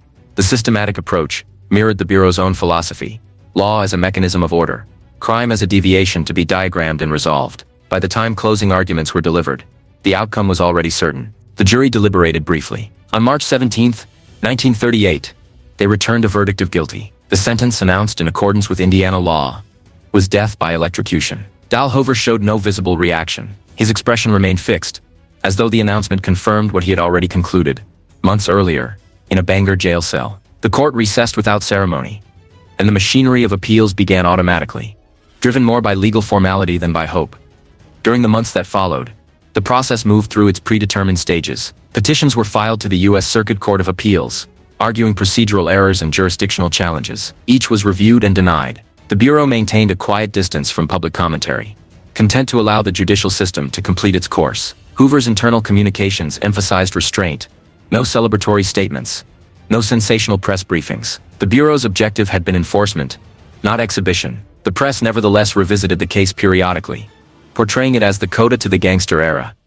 In late 1938, the final appeal reached the Supreme Court of the United States. The justices declined to review the case, citing no grounds for federal intervention. The denial was brief, procedural, and absolute. With that decision, all legal avenues closed. Dahlhover was returned to the Indiana State Prison at Michigan City, where preparations for execution were made under standard protocol. The date was set for November 18, 1938, barely 13 months after the Bangor gunfight that had ended his flight. The final weeks passed, with bureaucratic precision. Warden correspondence, bureau reports, and court documents recorded each step with cold efficiency. The public's attention had already drifted toward other headlines: international tensions, domestic recovery, and new forms of organized crime emerging in urban centers. The Brady Gang, once notorious, had become a footnote to an era fading into history. Only law enforcement journals and a handful of newspapers marked the approaching execution.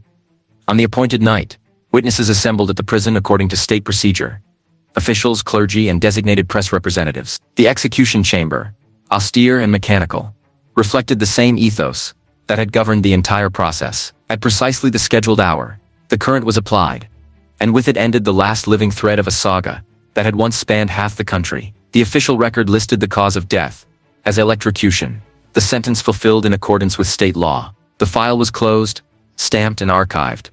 In the aftermath, the Bureau compiled a final summary report. It traced the investigation from the first Lima, Ohio, robbery through the gun battle in Bangor, and the conclusion in Michigan City. The report highlighted procedural coordination, the use of forensic science, and interagency communication as critical to success. Hoover distributed the document internally, as both record and instruction, a demonstration of method for future operations. The Brady Gang case became a template for the Bureau's evolving doctrine of modern law enforcement. Within a year, the public memory of the gang receded entirely. The Depression was yielding to recovery, and America's attention shifted toward the horizon of global conflict. Yet within the archives of the FBI, the case endured as a symbol of transition. It represented not merely the fall of three criminals, but the rise of a new system, one in which mobility, science, and coordination replaced intuition and luck. The execution of James Dalhover was less an act of vengeance than a closing signature at the bottom of a long, meticulous ledger. In retrospect, the trial and its aftermath reflected the broader transformation of American justice during the 1930s. The romantic image of the outlaw had dissolved beneath the administrative reality of federal power. The state had learned to trace bullets, cars, and currency with the same precision that it once applied to paper trails. Every artifact from the Brady case, each gun, shell, and document, became part of a growing national archive of evidence that would inform investigations for decades. The era of improvisation was over. The age of systematization had begun. As 1938 closed, so too did the chapter of open-road banditry that had haunted the decade. The names of Brady, Schaefer, and Dalhover joined those of Dillinger, Nelson, and Floyd in the annals of criminal history. Not as legends, but as lessons. The trial in Indiana, conducted with calm authority, stood as the final verdict, not only on one man, but on an entire generation of fugitives who had mistaken defiance for freedom. Their downfall confirmed a new order of accountability, one that no longer relied on chance encounters or regional jurisdiction. The court records, preserved in state and federal archives, remain stark in their brevity. They record a sequence of dates, charges, and sentences, with no embellishment, as though the law itself preferred understatement to drama. In those lines lies the quiet finality that eluded the gang during its years of violence. Where the road had once offered escape, the law offered only conclusion. The transformation from pursuit to prosecution completed the arc of inevitability. When historians later examined the period, they saw in the Brady case a microcosm of national change, the consolidation of authority, the emergence of federal investigation as science, and the cultural exhaustion of the outlaw myth. The narrative ended not with a shootout or a chase, but with a courtroom, a jury, and a switch thrown in a prison. It was the sound not of rebellion, but of order asserting itself. The end of the Brady Gang marked not only the close of a manhunt, but a threshold in the history of American law enforcement. The events in Bangor had demonstrated to the nation, and to the Bureau itself, that the age of the solitary criminal could no longer coexist with the new machinery of federal coordination. For J. Edgar Hoover, the successful culmination of the case was not merely a tactical victory. It was institutional proof. The Bureau had evolved beyond its early years of reactive pursuit into a structure capable of predicting, intercepting, and dismantling criminal operations across the entire geography of the United States. In the months following the gunfight and the subsequent trial of James Dalhover, Hoover's focus turned inward. He directed his senior staff to distill the lessons of the Brady investigation into operational doctrine. The process began with an internal audit, a meticulous review of every communication, decision, and field action that had contributed to the case's outcome. Analysts reconstructed the timeline from the initial Lima, Ohio, robbery through the final exchange of gunfire in Maine, identifying procedural strengths and weaknesses with the same rigor that Bureau examiners applied to physical evidence. The resulting document, circulated as a confidential memorandum in early 1938, became a blueprint for reform.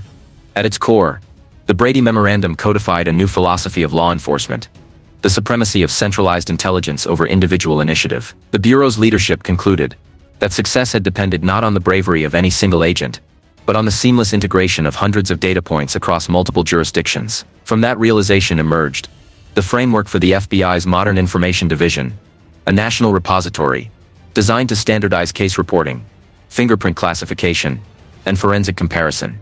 Hoover's insistence on precision transformed the Bureau's archive from a storage facility into an analytical engine. Every report, from the smallest local observation to the most detailed ballistic study, would henceforth be indexed, cross-referenced, and retrievable within hours. To achieve this, Hoover expanded the technical laboratory, which had been established only a few years earlier. The laboratory's scientists, chemists, metallurgists, ballistics experts were tasked with transforming forensic analysis from an investigative accessory into a cornerstone of federal justice. The firearms recovered from the Brady case became instructional exhibits. Technicians used them to refine comparative microscope techniques and to demonstrate the value of serial number restoration and microphotography in linking weapons to crimes. In training manuals issued in 1939, the Bureau cited the Brady investigation as a model of ballistic continuity, noting how recovered shell casings had unified state-level cases into a single federal narrative.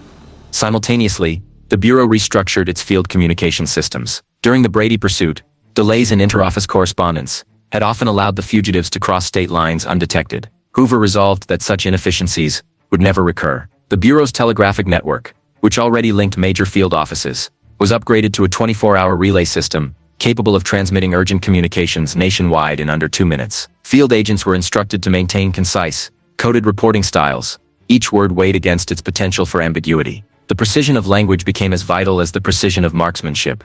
Hoover's reorganization extended to human capital as well. The Brady case had exposed the uneven quality of training among agents in different regions. Some field divisions had operated with military precision, while others had relied on improvisation. To correct this, Hoover expanded the Bureau's National Academy, formalizing it as a permanent institution for advanced instruction. The Academy's curriculum incorporated case studies drawn directly from the Brady pursuit, emphasizing coordination, surveillance discipline, and interagency communication. In classrooms at Quantico, instructors presented the case not as a narrative of heroism, but as a lesson in systemic design, the triumph of structure over chance. One of the most enduring reforms emerged from Hoover's realization that criminal pursuit required not only speed, but memory. The Bureau's Identification Division, which by 1938 already held millions of fingerprint records, was reorganized to allow cross-indexing by crime type, geographic origin, and alias usage. Dalhover's multiple identities had illustrated how easily fugitives could obscure their trails through false names and minor alterations in personal description. The new indexing protocols ensured that every known alias and descriptive variation would be linked under a single identification number. In effect, the Bureau built the first national map of criminal identity, a web that could connect an arrest in one state to an unsolved case in another within minutes. The transformation was administrative as much as philosophical. Hoover's internal memoranda, issued throughout 1938, adopted a tone of bureaucratic precision that bordered on the doctrinal. He instructed field supervisors that no investigation is complete unless every conceivable avenue of verification has been pursued to exhaustion. The maxim became a guiding principle, instilling in agents the belief that professionalism resided in process rather than spectacle. The Bureau's emerging identity, disciplined, impersonal, and exacting, stood in deliberate contrast to the romanticized lawmen of earlier decades. The Brady case also prompted the Bureau to refine its relationship with local law enforcement. Prior to the mid-1930s, federal agents often operated in isolation or competition with state authorities. The multi-jurisdictional nature of the Brady investigation had forced cooperation, proving that interagency coordination could amplify efficiency rather than diminish authority. In 1938, Hoover institutionalized this lesson through the creation of formal liaison programs. Field agents were directed to establish enduring partnerships with state police, sheriffs, and prosecutors, ensuring that intelligence flowed in both directions. The model that had worked in Maine, the seamless collaboration between the FBI, the Maine State Police, and the Bangor Police Department, was replicated across the country. This spirit of coordination extended beyond law enforcement. The Department of Justice, recognizing the Bureau's growing competence, began integrating FBI data into federal prosecution strategy. The uniformity of evidence collection, particularly in cases involving interstate transport of stolen goods and firearms, provided prosecutors with a level of documentation previously unavailable. The Brady case's careful chain of custody, each item logged from scene to laboratory, set the precedent. By 1939, these standards had become codified procedure, binding on every agent and serving as a model for other federal agencies. Internally, the Bureau's culture hardened around the values of discipline and anonymity. The public might celebrate individual agents as heroes, but within the organization, the ethos emphasized collective achievement. Hoover's directives, after Bangor explicitly forbade agents from granting press interviews or public statements about their roles in the case. The Bureau's image was to be institutional, not personal. Photographs released to newspapers depicted agents only in silhouette or group formation. The mythos of the lone gunfighter was replaced by the efficiency of the faceless investigator. This transformation resonated through the Bureau's recruitment policies. The post-Brady years saw an emphasis on education, moral conduct, and conformity. Applicants were expected to possess university degrees, clean records, and unquestioned loyalty to institutional procedure. The emotional intensity that had once defined frontier law enforcement gave way to analytical detachment. The model agent of 1939 was not the sharpshooter or the detective of instinct, but the administrator of precision, an embodiment of Hoover's belief that crime could be managed as a system rather than fought as a battle. Technological innovation advanced in tandem with organizational reform. The Bureau's photographic and ballistics laboratories introduced new comparison instruments, allowing side-by-side microanalysis of evidence. Training films, produced internally, used reenactments of the Brady pursuit to instruct agents in crime scene management, weapon handling, and tactical coordination. Every frame served as both record and ritual, reinforcing the narrative of professionalism that Hoover sought to define. The transformation extended to public communication. The Bureau's publication FBI Law Enforcement Bulletin, launched earlier in the decade, began featuring analytical retrospectives on major cases. In 1939, a two-part article dissected the Brady investigation, presenting it as a model of interagency efficiency. The article emphasized not the gunfight itself, but the procedural elements, identification orders, fingerprint classification, and forensic correlation. The Bureau's intent was clear: to reframe its image from a force of pursuit to one of science. The American public, long accustomed to sensational accounts of gangland violence, now encountered the language of laboratories data and national coordination. Hoover understood the power of such perception. He had built his career on transforming the Bureau's public face from scandal-plagued agency to emblem of order. The Brady case offered a tangible demonstration of this evolution. Internally, it justified increased budget allocations and expanded jurisdiction.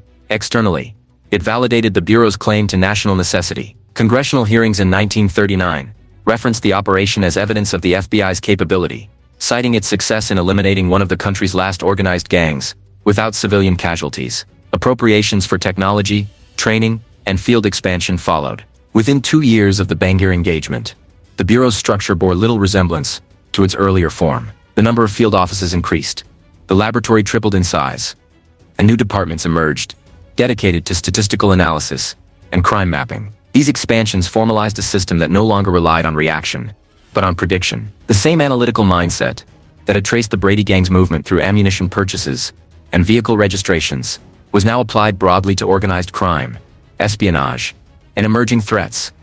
The internal reports of 1938 and 1939 reveal an institution in the process of self-definition. The tone of these documents is measured, impersonal, and deeply confident. They describe crime as a solvable equation, and investigation as a science of certainty. The Brady case occupies a recurring position in these texts, not as a story of violence, but as proof of concept. The success in Bangor demonstrated that method could triumph over chaos, and that the future of law enforcement belonged to those who mastered the architecture of information.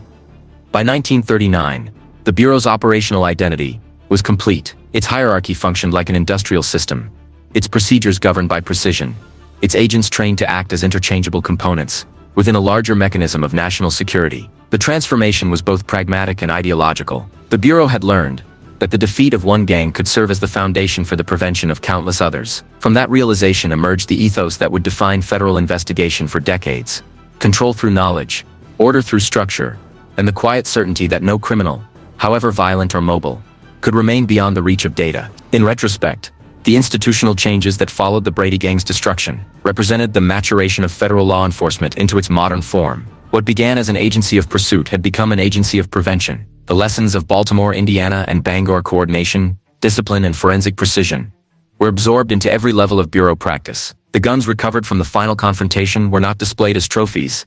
They were stored, cataloged, and studied, their metallic surfaces reflecting the new philosophy of the FBI itself: that victory belonged not to force, but to method. By the close of 1939, the Bureau stood as a symbol of the new American state, centralized, scientific, and self-assured. The Brady case, though already receding from public memory, remained enshrined in training manuals and internal lectures, as the pivotal moment when the Bureau's system proved itself infallible. What had begun with 3 fugitives fleeing across the Midwest ended with the birth of a modern institution that would define the nation's approach to law and order for the remainder of the century. When the decade turned, the FBI stood as the embodiment of an idea that had been forged in violence and discipline. The Bureau's structure, shaped in the crucible of the Brady Gang pursuit, became the framework upon which federal law enforcement was rebuilt for a new century. Within the marble corridors of the Department of Justice building, the Brady case was no longer spoken of as a single event. It had become an internal parable, a story used to remind every agent that precision, control, and unity were not just virtues, but necessities in a nation entering the atomic age. In the Bureau's internal curriculum, the story of Alfred Brady, James Dalhover, and Clarence Lee Schaefer Jr. evolved into a case study. It was retold, not as a narrative of danger or gunfire, but as an operational sequence illustrating the efficiency of coordination, the virtue of patience, and the power of information. The 1940s saw this process refined into doctrine. Every new recruit who passed through the gates of Quantico encountered the case in the classroom, stripped of its romance, and reduced to a series of procedures, surveillance patterns, interoffice communications, forensic tracking, and identification workflows. It became a cornerstone of the Bureau's culture, a standard of methodical perfection that each investigation was expected to emulate. As the United States emerged from the Great Depression and into global conflict, Hoover's Bureau entered its most transformative period. The same organizational logic that had guided the Brady pursuit was now applied to counterintelligence, sabotage prevention, and wartime security. The Internal Security Division, established in 1939, drew directly from the centralized intelligence principles perfected during the Brady Manhunt. Each field office became both a fortress and a censor, feeding information upward through rigid channels. The lessons learned from coordinating local police in Maine and Indiana were now scaled to a nation at war. Within this transformation, Hoover saw the value of narrative control. Public confidence in the FBI had become a form of national capital, and the Brady case was one of its most bankable assets. It was cited in Bureau press materials and referenced in lectures to civic groups as the moment when organized banditry was crushed through science and federal resolve. The details were sanitized, names compressed, events simplified, but the image endured. To Hoover, this case symbolized the turning point when the American criminal frontier had been replaced by bureaucratic precision. By 1942, the Bureau's internal archives listed the Brady case among its formative precedents. Its reports were studied not only by agents, but by administrators, designing interdepartmental procedures. The chain of command, the communication protocols, and the reliance on forensic evidence all traced their lineage to Bangor. Even the phrasing of field reports, short, factual, devoid of emotion, reflected Hoover's post-Brady insistence that professionalism was defined by tone as much as by result. In the years of war, the Brady model evolved into a template for national security operations. The Bureau's handling of espionage and sabotage mirrored its earlier pursuit of fugitives, central intelligence coordination, local cooperation, and the relentless cataloging of every physical trace. The language of manhunts merged with the lexicon of counterintelligence. What had once been a domestic doctrine of pursuit now became an infrastructure of surveillance. The laboratory, expanded during the late 1930s, grew into the centerpiece of Hoover's vision. Its procedures, refined in part through the examination of weapons and ballistics from the Brady case, now governed federal science itself. Technicians developed standards for document analysis, cryptography, and explosive residue testing. The meticulous indexing of Brady's recovered firearms was used in training sessions to demonstrate proper evidence tagging and the permanence of trace connection. Every object had a history, every mark a potential clue, principles that would guide Cold War investigations for decades. Inside the Bureau, the ethos hardened further. The generation of agents who had joined after Bangor matured into senior field supervisors. Many had entered the service inspired by the last great gang chases of the 1930s, and now found themselves enforcing Hoover's vision of order through paperwork, analysis, and silence. They carried with them the unspoken legend of the Brady operation, the case that defined what it meant to be a federal agent. Even when new threats emerged, atomic espionage, subversion, organized crime's resurgence, the example of Bangor remained the model of perfect closure, swift, clean, final. In 1945, as the war ended and the Bureau adjusted to the emerging Cold War, the Brady case appeared again in internal review. Hoover commissioned a classified retrospective, titled Operational Lessons from the Interstate Pursuits, 1935, 1937. The document analyzed the manhunt with the precision of a military campaign. It outlined the communication grid used between Chicago, Indianapolis, and Boston, the intelligence dissemination process through state police, and the rapid assembly of field squads that had converged in Bangor. The report concluded with an assertion that became institutional law: federal coordination, when exact, eliminates the advantage of mobility. That sentence became a cornerstone of the Bureau's operational philosophy. In the coming decades, whether tracking Soviet couriers or fugitive spies, the principle remained the same. No adversary could outrun an institution that controlled the flow of information. In effect, the Brady case had been transposed from a lesson in law enforcement to a doctrine of national security. The Bureau's image evolved accordingly. The 1940s and early 1950s saw Hoover consolidate the legend of the FBI as a scientific, incorruptible force, an evolution rooted as much in myth-making as in administration. Training films and public exhibitions showcased the Bureau's laboratories, fingerprint records, and communication systems. In displays at fairs and civic events, the weapons from the Brady Gang were occasionally shown, sterilized artifacts, under glass, labeled with technical precision. They were no longer symbols of crime but of triumph through procedure. The violence of Bangor had been transformed into the quiet authority of method. Internally, however, the Bureau's structure had become rigid. The procedural discipline that had ensured success in 1937 now functioned as dogma. Reports were written in identical formats. Decisions flowed through unbroken hierarchies. Every case, no matter how minor, was expected to align with standards derived from the Brady framework: complete coordination, total documentation, flawless chain of command. Deviations were treated not as creativity, but as failure. Hoover's doctrine of perfection, shaped in the aftermath of Bangor, now governed every corner of the institution. This rigidity created both efficiency and fear. Agents understood that mistakes carried institutional consequences. The near disaster of the Lima robbery investigation, when jurisdictional confusion had delayed response, was studied as a warning. The Bureau's internal manuals used it to justify the strict supervision of field activity. Every failure had to be prevented through structure. As the nation entered the age of atomic espionage, Hoover's obsession with order expanded into an ideology of total vigilance. By the early 1950s, the Bureau's institutional memory had elevated the Brady pursuit to near-mythic status. At Quantico, instructors invoked it during tactical and ethics training alike. It was described as the origin point of modern coordination, a case where discipline triumphed over chaos. The agents who had participated in Bangor, now aging veterans, were occasionally brought to lecture on the experience. Their accounts were stripped of anecdote and reduced to technical lessons: perimeter control, ballistic tracing, interagency signaling. The emotional weight of the confrontation had been replaced by the language of logistics.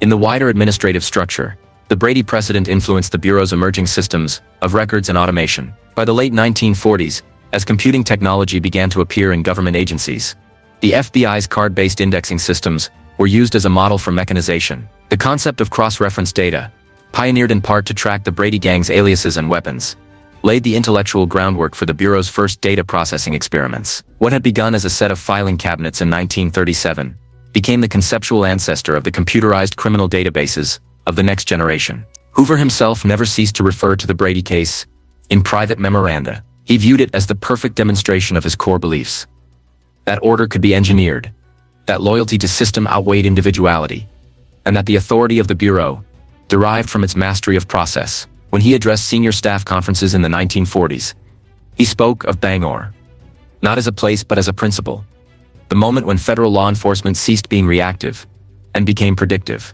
To him, every future challenge, espionage, organized crime, political dissent, would be met with the same formula: information, coordination, and absolute control. Even as the nature of crime evolved, the Brady model remained embedded in Bureau policy. The rise of interstate crime syndicates and Cold War espionage networks only reinforced the logic of centralization. Each operation, whether targeting mob families in New York or suspected agents in Washington, was organized through grids of information exchange that mirrored the 1937 pursuit. The Bureau's technological investments, from improved radio networks to advanced cryptographic systems, extended the philosophy of coverage that had cornered Brady and his men in Maine. By the mid-1950s, the institutional memory of the Brady case had become inseparable from the Bureau's identity. New generations of agents, born after the gunfight, learned of it through manuals, training films, and internal case reviews. It stood alongside the Dillinger and Barker Karpus cases as one of the foundational triumphs that justified the Bureau's methods and authority. Yet, unlike the others, the Brady case carried a quieter symbolism. It was remembered not for its spectacle, but for its precision.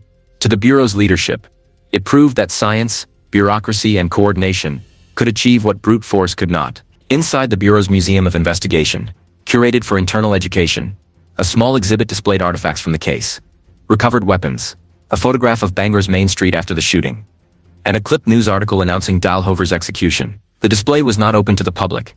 It served as a reminder to agents of their institutional lineage. Beneath the glass, a placard summarized the lesson in the language of administration, rather than emotion. Case concluded through coordinated federal-state operation. October 12, 1937. Standard established for future interstate investigations.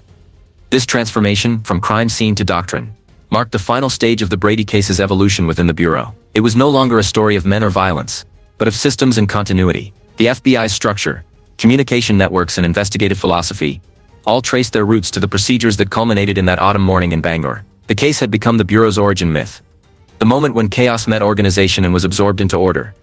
By the close of the 1950s, the FBI stood as the most centralized law enforcement agency in the world. Its laboratories set global standards, its identification files surpassed 30 million entries, and its training programs shaped police departments across the United States. Each of these achievements bore the imprint of lessons first distilled from the Brady pursuit: that no case existed in isolation, that information was the ultimate weapon, and that control of process meant control of outcome. The Bureau's official histories, compiled for internal circulation, positioned the Brady investigation as the decisive end of the gangster era and the foundation of the scientific age of policing. Its legacy was bureaucratic rather than romantic, a testament to the triumph of procedure over personality. In the sterile light of Hoover's modern FBI, the chaos of the 1930s had been converted into a system of perpetual vigilance. The institution that emerged from that transformation would dominate American law enforcement for the next half-century, bound by the same principle that had guided the pursuit from Lima to Bangor, that in the conflict between disorder and structure, structure would always prevail. By the dawn of the 1960s, the Federal Bureau of Investigation stood at the peak of its influence. It was an institution born of structure, its foundations rooted in the systematic logic that had once destroyed the Brady Gang. Within its corridors, everything still operated according to the procedures written in the aftermath of that case. Layered approvals, immaculate documentation, precision of language, control of image. Yet outside the Bureau's headquarters, the country it served was changing. The same system that had once promised order in an age of gangsters now seemed distant from the America it sought to protect. The transformation of society after World War II, civil rights marches, student protests, counterculture movements, introduced forms of dissent that the Bureau's old frameworks could not easily contain. Its model of surveillance and coordination, perfected against fugitives and foreign agents, now turned inward, toward citizens challenging political and social authority. The investigative philosophy that had triumphed in Bangor in 1937, based on control and obedience, found itself colliding with a generation defined by refusal. Hoover, by then entering his late 60s, regarded this defiance not as civic evolution, but as disorder reborn. To him, every protest carried the same signature as a criminal conspiracy. Inside the Bureau, the doctrines of the Brady era remained scripture. The procedural manuals still spoke of method and vigilance. The training films still replayed the efficient logic of manhunts and raids. Yet the enemies of the 1960s were not bank robbers or kidnappers, they were ideas. The Bureau's information grids, designed to track aliases and weapons, were now repurposed to monitor organizations, activists, and intellectuals. The precision that had once cornered armed fugitives was turned toward citizens whose only weapons were words and protest banners. The institution's success became its liability. Its machinery was perfect, but its moral compass had frozen in another time. Within headquarters, Hoover maintained the same command structure he had built in the wake of the Brady investigation. Rigid, centralized, unchallengeable, reports flowed upward through identical forms, reviewed, edited, and archived with bureaucratic devotion. The emphasis on flawless procedure, once a hallmark of professionalism, had hardened into ritual. Agents operated under an atmosphere of fear and conformity. Mistakes were recorded not as lessons, but as betrayals. The obsession with control, born from the chaos of the 1930s, had turned the Bureau into an instrument of stasis. In public, the FBI's image remained carefully managed. Through controlled releases, approved press briefings, and radio dramatizations, Hoover presented the Bureau as the guardian of American stability. The mythology crafted after the Brady case still served as the foundation of this image. Law, order, and scientific precision, prevailing over violence and disorder. Yet behind that facade, the Bureau's culture was aging. The generation that had joined during the Second World War and the early Cold War was now leading field offices, many clinging to doctrines developed decades earlier. Technology advanced faster than their methods, while new threats, cyber espionage, Organized crime syndicates with international networks emerged. The Bureau's processes remained shaped by the mechanical precision of card files and teletypes. The Brady legacy, once a symbol of innovation, had become a fossil. Its emphasis on hierarchy and method, so essential in the 1930s, now hindered adaptability. Younger agents, many trained in universities, and influenced by the shifting social climate, found themselves constrained by a command system designed for an earlier war. Innovation required flexibility, but the Bureau valued consistency above all. Even minor procedural deviations required Washington approval. Investigations stalled under paperwork that once symbolized professionalism. What had once been a weapon against chaos had turned into a bureaucracy defending itself from change. Hoover's leadership style amplified the decline. He ruled through fear, memoranda, and surveillance even of his own staff. The same meticulous control that had guaranteed victory in Bangor now suffocated initiative. Agents spoke of the director's eyes everywhere, an atmosphere in which ambition and curiosity were tempered by caution. Every success had to align with Hoover's vision of moral authority. Every failure threatened one's career. The Bureau's internal communications still referenced the Brady operation in lectures about discipline and loyalty. But the meaning had shifted. It was no longer about precision in pursuit. It was about obedience to the system itself. Meanwhile, the nation's perception of authority fractured. Televised images of police brutality, war protests, and government secrecy eroded the reverence once granted to law enforcement. The Bureau's silence, once seen as professionalism, now appeared as concealment. In congressional hearings and journalistic investigations, critics began to question the Bureau's methods, its secret files, its surveillance of political figures, its campaigns against civil rights leaders. The same machinery that had made the Brady pursuit efficient now produced suspicion. When the public learned of the Bureau's covert programs in the 1970s, COINTELPRO among them, it recognized the dark echo of Hoover's early obsession with control. The structure itself had not changed. The Identification Division still processed millions of fingerprints. The laboratory still adhered to standards born from 1930s methodology, but the moral landscape had shifted beneath it. The Bureau's definition of security, once synonymous with order, was now entangled with politics. Its intelligence operations extended into universities, activist circles, and even religious groups. The philosophy of surveillance that had once hunted fugitives now categorized citizens by ideology. Inside Hoover's office, the flow of information remained constant. Reports, photographs, summaries. But the clarity of purpose that had once justified it had vanished. In the later years of Hoover's tenure, the aging director continued to surround himself with symbols of the past. The photographs on his office wall displayed the faces of Dillinger, Nelson, Karpus, and Brady, each a defeated emblem of the Bureau's triumph. Yet these images no longer represented the world outside. The criminals of the new era wore suits, held government clearances, or operated behind computer terminals. The Bureau's tools, crafted in the image of 1937's precision, struggled to penetrate the abstract complexity of modern crime. By the late 1960s, internal reports began to acknowledge the stagnation. Agents noted delays in adapting to emerging technologies, deficiencies in data, sharing with other federal agencies, and an over-reliance on centralized command. Yet reform was impossible under Hoover's rigid hierarchy. The institution's memory, shaped by the legacy of the Brady pursuit, resisted evolution. To change procedure was to question the director's authority, and to question authority was unthinkable. The Bureau continued to operate as if every problem could still be solved by structure, order, and documentation.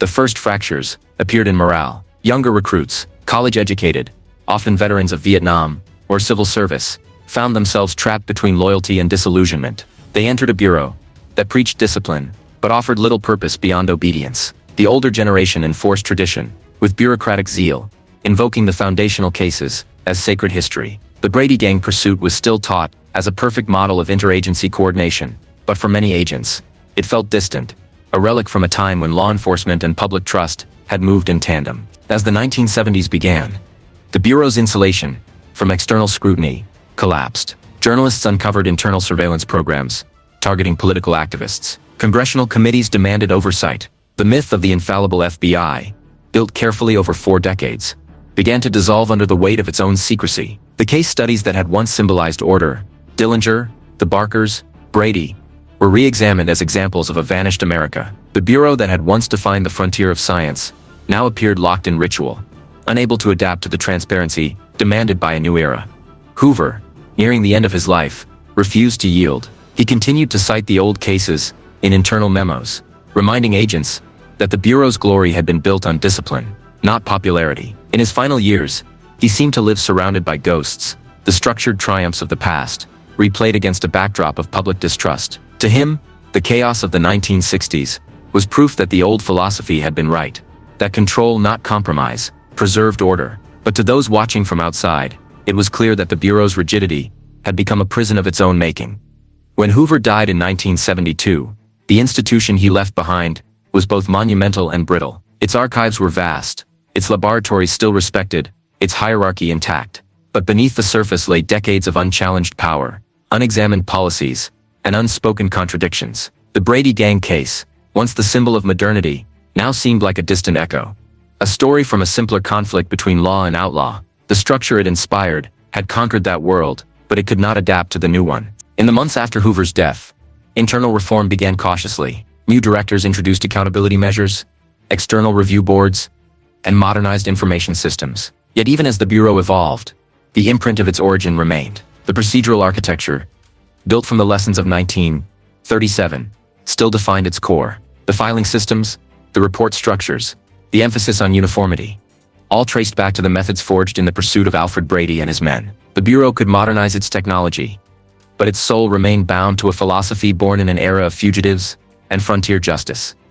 The Brady case lived on only in archives and training materials. By the mid-1970s, the photographs of the Bangor shootout gathered dust in internal museums. The weapons, once teaching tools, became historical curiosities. New recruits studied espionage, organized crime, and counterterrorism. But few recognized the names Dahlhover or Schaefer. The case that had once defined the Bureau's purpose faded quietly from relevance, surviving only as a line in internal history. The final major gangster takedown before the Bureau's modernization. Yet the echo remained. The habits of structure, the devotion to control, the belief that precision equaled virtue. These continued to shape the Bureau long after its world had changed. Even as computer terminals replaced teletypes, and analysts replaced field pursuers, the institution still measured itself against the logic born from Bangor. The lesson of the Brady era, order as supremacy, had outlived the world that required it. By the end of the 1970s, the FBI was no longer the untouchable fortress Hoover had built, but neither was it free of his architecture. The Bureau's reformers inherited both its strengths and its scars. The legacy of the Brady case remained embedded not in memory, but in design. The procedures, hierarchies, and coded discipline that still governed how the institution moved, thought, and judged itself. The men who had pursued Alfred Brady were long gone, their era reduced to history, but the structure they helped create endured, rigid and self-contained. A monument to an age when control seemed the answer to everything. The case of Alfred Brady and his men belonged to another century, yet its shadow endured far longer than the men themselves. Long after the final shots in Bangor faded into silence, the pursuit that had once commanded national headlines survived in a different form, folded into the structure, habits, and mythology of American law enforcement. For decades it existed not as a story, but as a system, its principles embedded in forms, training manuals, and the unseen architecture of bureaucracy. But by the late 20th century, what had once symbolized modernity came to represent a more complicated inheritance. A moment when the desire for order had created an institution that mistook control for truth. When historians in the 1980s began to revisit the era of Depression-era gangsters, they found in the Brady Gang's destruction a microcosm of the country's transformation. It was not merely a story of pursuit and gunfire, it was the birth of the national state as we know it. The FBI's victory in 1937 was the point at which the frontier ethos of individual lawmen gave way to the precision of the bureaucratic machine. The pursuit had spanned half the continent. Its conclusion had required communication grids, forensic laboratories, and cooperation across multiple jurisdictions. The modern state had proven its power not by violence alone, but by organization. In the decades that followed, that organization became the template for the American idea of justice. The same filing systems, procedural rigor, and forensic methods that ended Brady's career evolved into the mechanisms that would shape every federal investigation thereafter. The Bureau's fingerprint archives became the foundation for national databases. Its laboratory practices defined standards for forensic science worldwide. Each of these developments traced its lineage back to the administrative lessons distilled in 1938, when Hoover's men dissected the Brady case, not for its bloodshed, but for its method. Yet the legacy was not purely technical. It carried with it a moral vision, a belief that order, hierarchy, and discipline were the highest expressions of civilization. The men who built the post-Brady Bureau viewed chaos as the greatest threat to the nation. To them, the gangster was only a symptom. The disease was disorganization itself. The Bureau's precision became a philosophy, one that treated deviation as danger and independence as risk. That philosophy sustained the FBI through the Cold War and beyond, shaping both its triumphs and its failures. By the end of the 20th century, however, historians began to see that philosophy differently. The same architecture that had made the Bureau efficient had also insulated it from accountability. The same discipline that had produced professionalism had stifled dissent. The Brady Gang case, when examined through modern eyes, no longer appeared as a simple triumph of law over crime. It was the origin of a system that believed perfection could replace morality. That process could substitute for conscience. In Bangor, Maine, the physical traces of the event faded quietly into history. The street where Brady fell became an ordinary downtown block, the hardware store long since repurposed, the scene reduced to archival photographs, and a few brass shell casings, preserved in museum drawers. Local histories remembered the day as a moment of brief national attention, when the town's calm was broken by automatic gunfire and federal agents flooded the streets. For residents, it was a curiosity. For the Bureau, it was mythology. Within the FBI's own walls, the story evolved across generations. In the 1940s, it was taught as doctrine. In the 1950s, it became legend. By the 1970s, it had vanished from active memory, replaced by newer crises and more complex enemies. But its spirit persisted in the Bureau's structure, the chain of command, the language of reports, the forensic precision of the laboratory. Every form and procedure carried the unseen imprint of the philosophy, first proven in that pursuit. That control was the measure of justice. After Hoover's death, and the Bureau's reform, the institutional memory of the Brady case receded into archives. When researchers in later decades examined internal documents from the 1930s, they found thousands of pages devoted to the manhunt, telegrams, field reports, and evidence inventories, written with the mechanical formality of early bureaucratic language. Reading them, one could sense both the ambition and the fear that had shaped the institution. Every sentence reflected a world where error was intolerable, where men measured their worth by adherence to the system. The pursuit of Alfred Brady had not merely caught a criminal. It had defined the emotional grammar of federal law enforcement. In retrospect, the case's significance lay less in its outcome than in its aftermath. The destruction of a single gang mattered little in the broader history of American crime. What mattered was the way that destruction was achieved, through coordination, documentation, and the subordination of individuality to institution. That method became the model for an entire generation of public administration. The same logic that guided the FBI would soon guide intelligence agencies, military command structures, and domestic surveillance systems. In this way, the Brady case represented a turning point, not only in policing, but in governance itself, the moment when the machinery of information replaced the intuition of the individual.